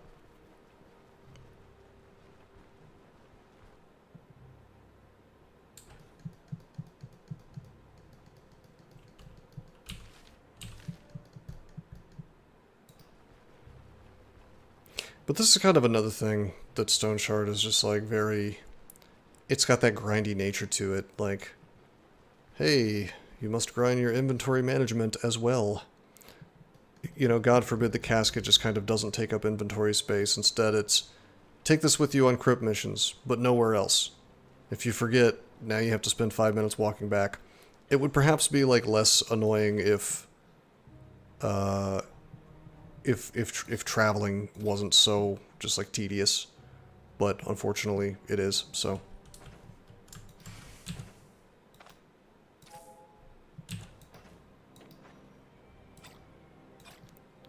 I feel like there should be some kind of fast travel that doesn't involve the caravan. Maybe.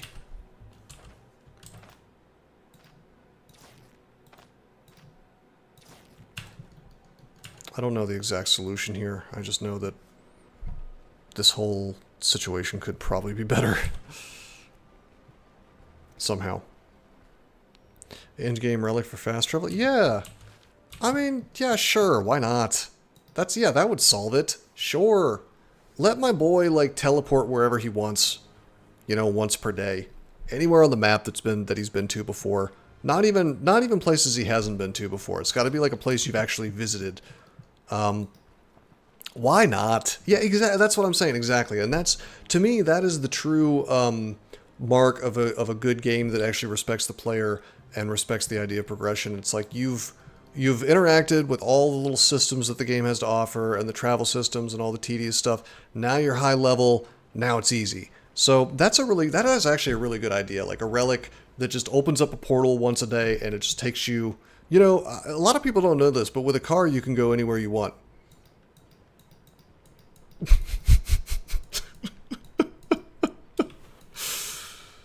Oh shit.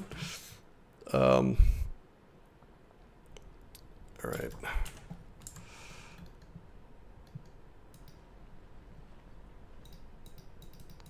Well, let's see how we do this. So this thing is going to summon ghosts every 15 turns.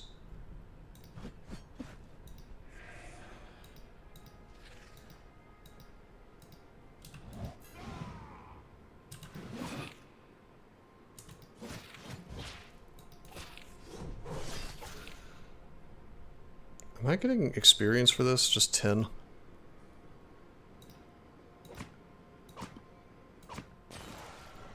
Alright. We'll go through this place and loot it later, per our usual strategy of enjoying these buffs as long as possible.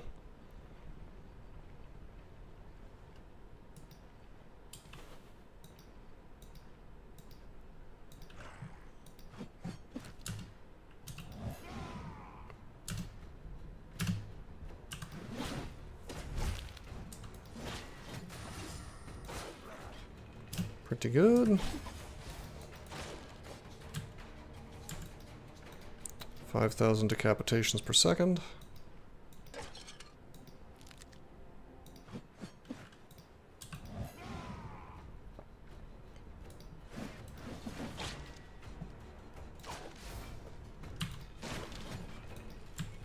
Like I said, we can just walk through this.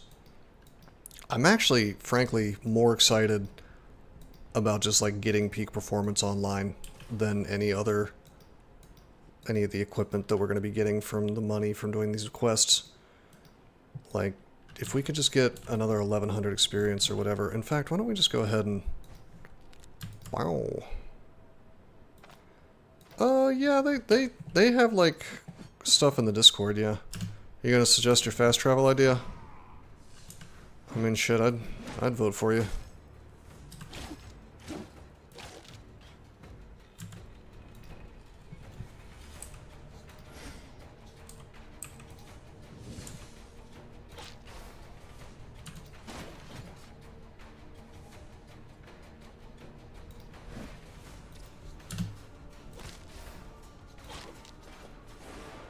Hello, Mr. Caster.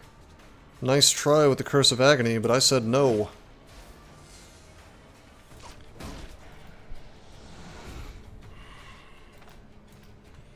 Okay,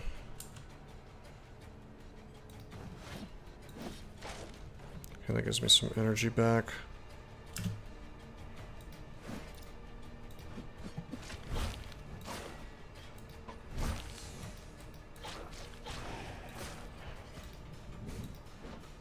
Look at this big head guy.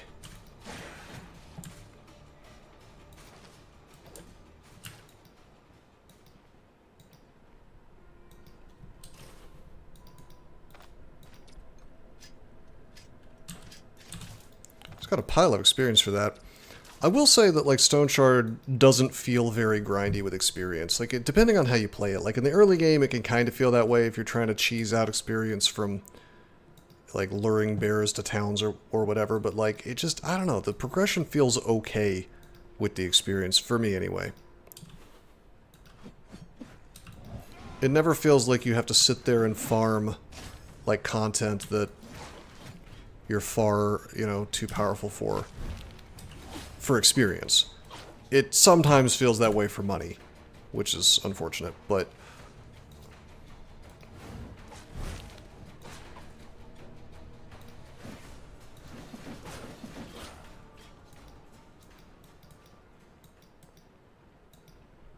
oh, are we good? We're good. Let's go.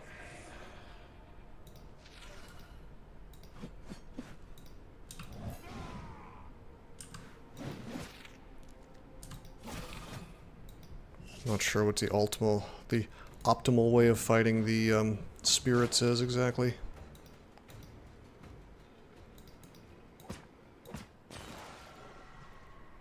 Seems like doing multiple hits is ideal, since they have damage redux and possibly make you miss a bit.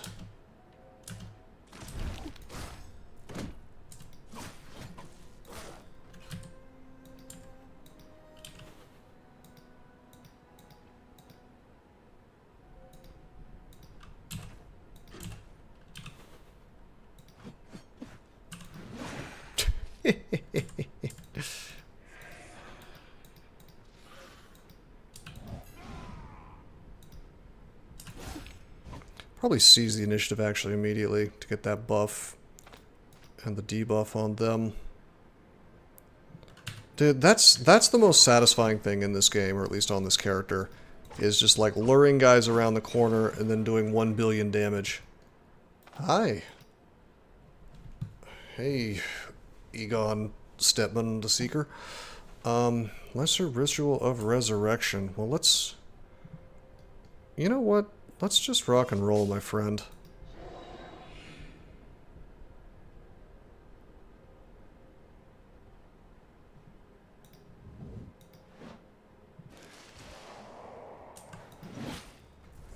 Yoink. You're not resurrecting shit. Look at that.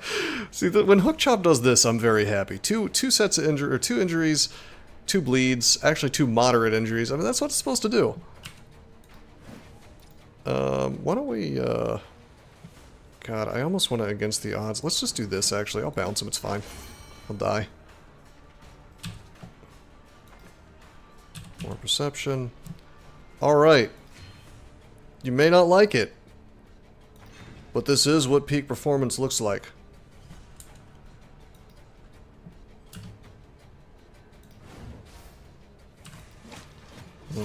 Okay. Nice. Alrighty. Let me get the oil. It's time to oil up. Alright, this is a T3 dungeon, so we're not getting anything fun out of it. Wait, what is this? Oh. For a second I thought I was getting a relic out of a T3, and I was like, what? What? No, it's just some big expensive piece of jewelry or whatever.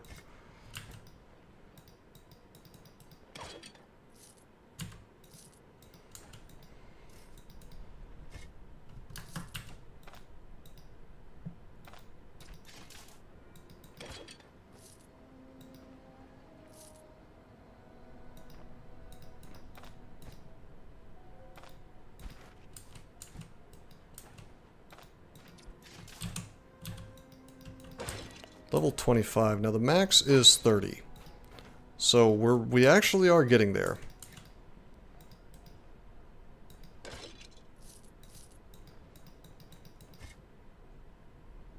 That looks too damaged to sell. Oh, whoops. Not the coins.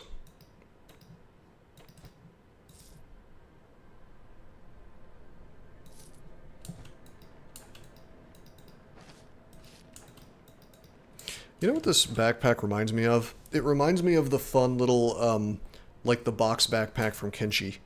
I always put that on my guys, because you could stack items in it. And then proceed to, like, play a trader guy. Sell all your crafts, all your arts and crafts.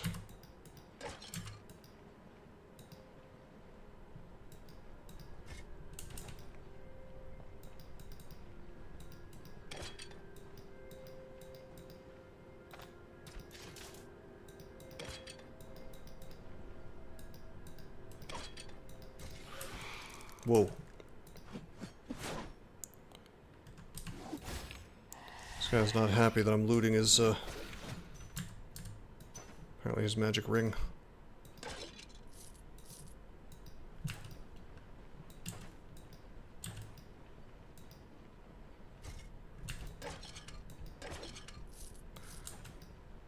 I think it probably makes sense for me to run through here looting everything, by the way. Since we do need the money. There's gonna come a time very soon that money just doesn't matter anymore for us. Like, we'll have all the money we need. But for the moment, we do need a little bit. For the chest piece, for the amulet, for the ring.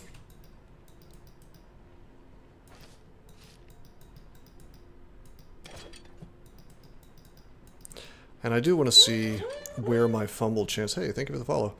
I want to see where my fumble chance ends up at the end of this, because I may end up deciding that I want the anti-fumble rings and not the accuracy rings. But at the end of the day, like, this character really needs to be able to reach out and touch things. So accuracy probably is king, just to make sure we're doing some damage. Also, I have a feeling that thing that happened in that T5 dungeon earlier, where I used against the odds and became unkillable for a couple turns, I think we're going to see that again. Like, I have a feeling I'm going to be like... What is the brain icon? The game knows that I'm a really smart guy, and so it just put it there as a reminder to everyone. No, I'm kidding. This is receptiveness. Gives you extra experience gain, less backfire chance, more... also less psionic resistance. It is from a relic that you can get in T4 dungeons. I want to say I got it in a vampire T4 dungeon. I'll show it to you here in a second. Once I get back to my caravan, I'll show you what I'm talking about. It's called like the Orb of Hazoon or something like that. But basically, it gives you one of 4 buffs randomly, depending on whether it's night or day. One of which is receptiveness. And then that lasts for a pretty good number of turns.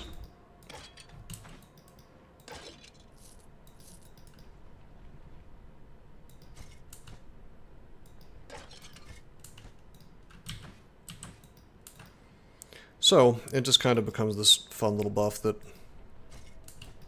you should probably have up anytime you go into a dungeon. So there's receptiveness, and then there's sturdiness, which is completely sick. Gives you like 22 max HP extra, something like that. And then there's life drain, and then there's energy drain. 2 of those are available at night, and 2 of those are available during the day, so you can't really pick and choose what you want, but you can have like a 50-50 shot of getting the thing that you want, depending on when you activate it.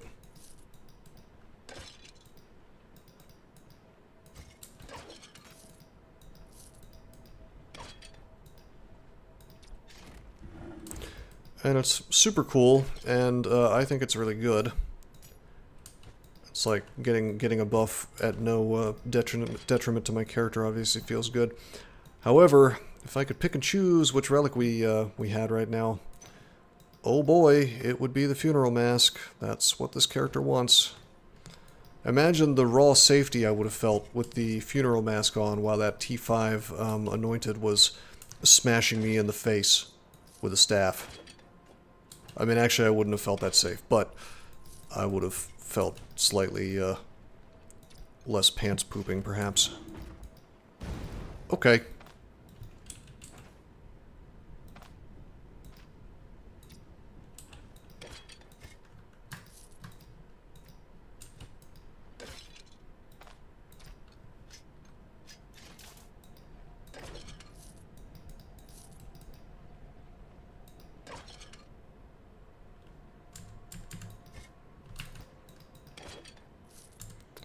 I love it when my character is caught on fire. Very cool.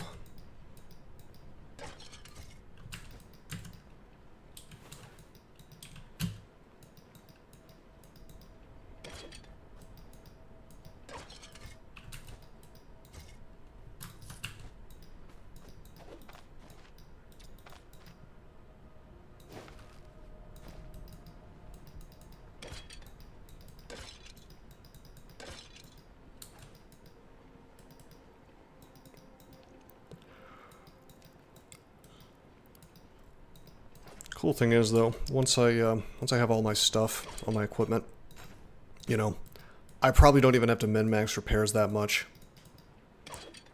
Because then I'll have nothing to put my money into. Or like, basically my rate of gaining money will outpace maybe even my regular repair bills. I guess I'm not 100% sure about that, but... Oh, whoops. I don't... okay, I guess I'll just do this.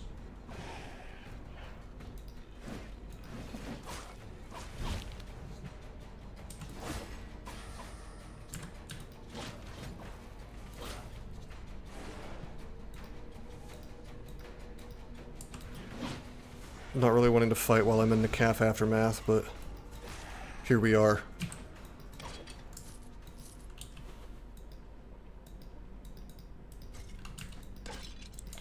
Not so big-brained after all, perhaps. Okay, this was worth it. We found a topaz. That's fat paid right there.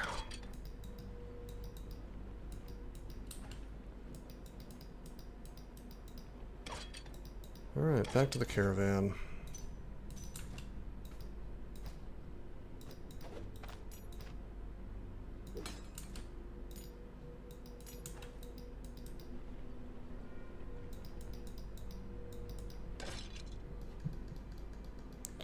Alright, actually back to the caravan. Wait. There's a little nook over here that I didn't quite loot.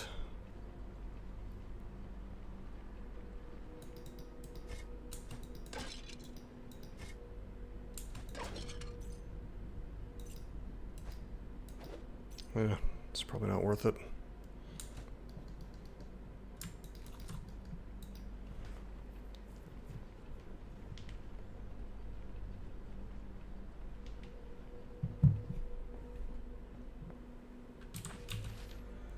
Okay, terrific. I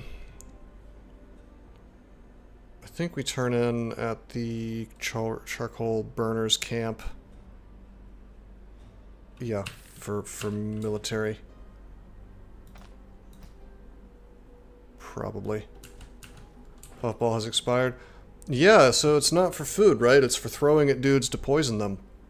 So, if anything, it probably gets more powerful when it's expired, right? It still does the poison damage when you throw it. Some spores have already dispersed, but those left behind have become even more toxic. Fun fact about puffballs, they don't actually expire. Yeah, man. Yeah, a little Easter egg for you. I actually don't know if it becomes stronger. I haven't checked the numbers, but I think yes. I probably shouldn't be carrying those around anymore, to be fair. It's kind of like a weird panic button to be carrying this late in the game. Maybe I should have chucked it at the T5 anointed guy before he owned my ass. That was, that may have helped a little bit.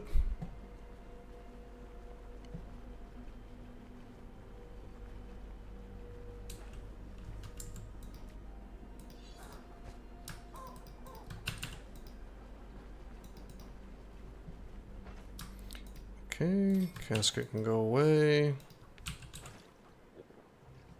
I have no alcohol. My boy needs a drink. His morale is quite low.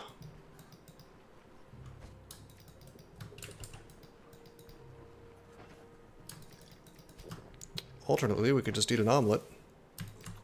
Hell yeah. God, those meat omelets, that's where it's at. Alright, let's go turn in the mission. Oh yeah, I promised I was going to show off that item. So somebody asked me, Kelemvor... Sounds familiar. Is that a World of Warcraft thing? Kelemvor Uber asked me what this receptiveness thing was. It's from this guy. Hazoon Celestial Sphere. Activate it once per day. If it's daytime, you get sturdiness or life drain. If it's nighttime, you get energy drain or receptiveness. So, essentially, it's just like a free buff that you get to pop on. Suddenly, Stoneshard is a game about collecting silly relics, I guess.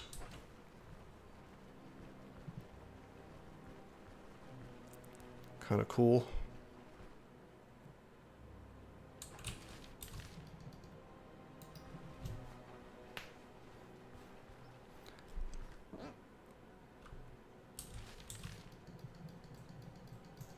Although, we still haven't found the one we really want.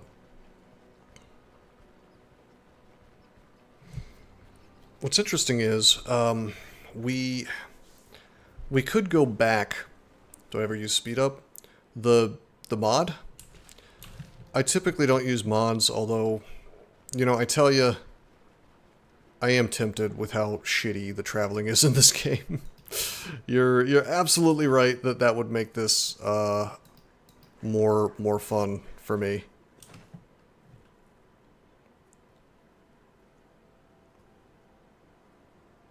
I think we shouldn't buy. Yeah, I don't think we should buy the charcoal here yet, because I think the markup's higher due to the settlement situation. Where's the guy?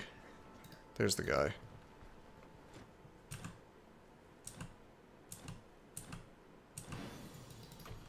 Yeah, hey, that's money. Okay. So, I think that, I don't know, we might stick around. I don't know, I'm curious, because, like, Fort Etbert here may have reset by now. And the Monastery of the Host Inextinguishable may have reset. But I'm a little suspicious, because this still says Trapped Entrance, and this still says Rite of Ascension. And I'm going to go out on a limb, and I'm going to guess that when they reset, I'm willing to bet they've got to re-roll their conditions, right? So what are the chances that both of them still have the exact same thing as when I cleared them out before? And of course, where is it? The Bernerhof Cenotaph also had a trapped entrance. Alright, Colonel Tang, thank you for stopping by, bro. We're going to stop the stream soon anyway. I've been at this for about 3.5 hours anyway, but I mean, we got to see a little bit of bonus T5 content today, so there's that. I mean, really, really interesting stuff. Like, I was fooling around in there thinking it wouldn't be too bad, but I have a feeling that with the T5 stuff, it's going to be it's going to be like when I first ran into T4, where every single thing was super dangerous. It's just like that times 2 for the T5 enemies. Because it's funny because that's such a weird enemy, because his summons didn't seem strong at all. He didn't really have any spells that were particularly powerful, but just the basic ass hail of blows, which, by the way, that's a player thing. Players can get that. It's this. It's just like straight up a level 1 staff skill, you know. But he probably, I just assume he has like jacked up stats or whatever, and a really nice staff. And so, you know, let me see that again. 2 strikes, less weapon damage, less accuracy. First strike, daze in the second if both strikes hit. Deliver an additional strike with 19% weapon damage and 81% knockback chance. That makes me wonder how it is exactly that I got stunned. Because the stagger on the first one, fine. The daze on the second one, fine. And then he knocks me back. But I don't think I ran into a wall. So I may go back and check the video, because I am curious now exactly what it is that happened there. Because I don't think... I don't know. I mean, this is how you play permadeath and don't lose, basically. Is you go back and you look at situations like this where you almost died. Hopefully just almost and not actually died. And then you say, like, okay, why did this nasty thing almost happen? Or why did this nasty thing happen? And then you learn from that, right? And that's how I got really good at DCSS. I'm going to do the same thing here. Because I want to know how that stunt happened so I can prevent that in the future. And I have a suspicion maybe I was against a wall and I just didn't realize. But I don't think I was. I can't think of why else it would be. Like, if I somehow had like a second daze effect hit me, then sure. But, yeah, I don't know. But anyway, this is a really good stopping point. Next time we probably will just kind of have a little cozy farming situation. We'll just go into the Snobium here, clear that out, get the money, go into the, I always forget where this thing is, go into this thing, clear that out, get the money. But other than that, I don't know. I mean, like, we just need the money, so probably next stream we'll do that. Fill out our inventory. Like, but once we do those two, I'm pretty sure we'll be able to afford our whole suit. So we'll do that. We also have stuff to sell. So we'll sell some of that next stream at the Rotten Willow, most likely after we get the trading the trade favorability higher by clearing the situation. So we'll do that, and then we'll sell that, and then we'll just kind of see how much money we have. So we definitely need to do this first. But once that's done and we've turned it in and we've sold some crap, we're going to see exactly how much money we're sitting on. We know that the body armor is going to be like 6,000 gold. And then I think the ring was actually relatively cheap, just like maybe a couple thousand, because we got one of them. And then for the amulet, I would assume something similar. So I'm thinking like 10,000 gold. If I have 10,000 gold, I'm good to go. So we're actually reasonably close already. Like, we have 2,500, so well, hold on. Actually, we're nearly half of the way there. I would say, yeah, with these ancient coins, which aren't being counted, we're easily, yeah, we're at 5k. Yeah, we're almost definitely at 5k.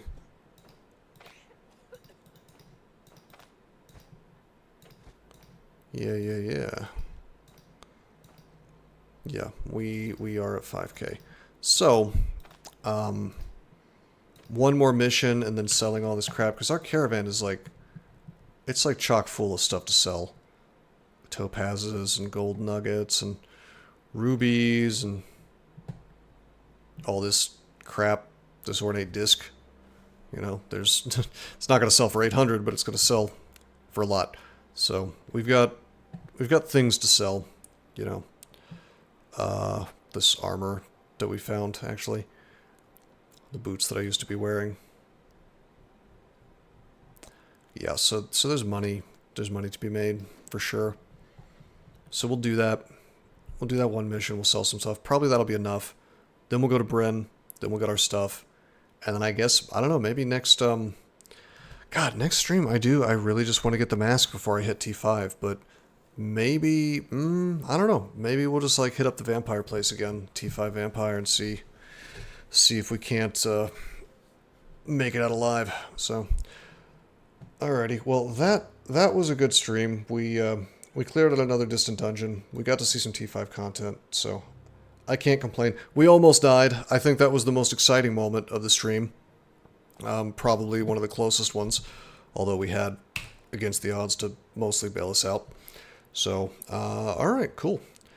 Yeah, that's going to be it. So I hope you guys enjoyed. Until next time, I am signing out.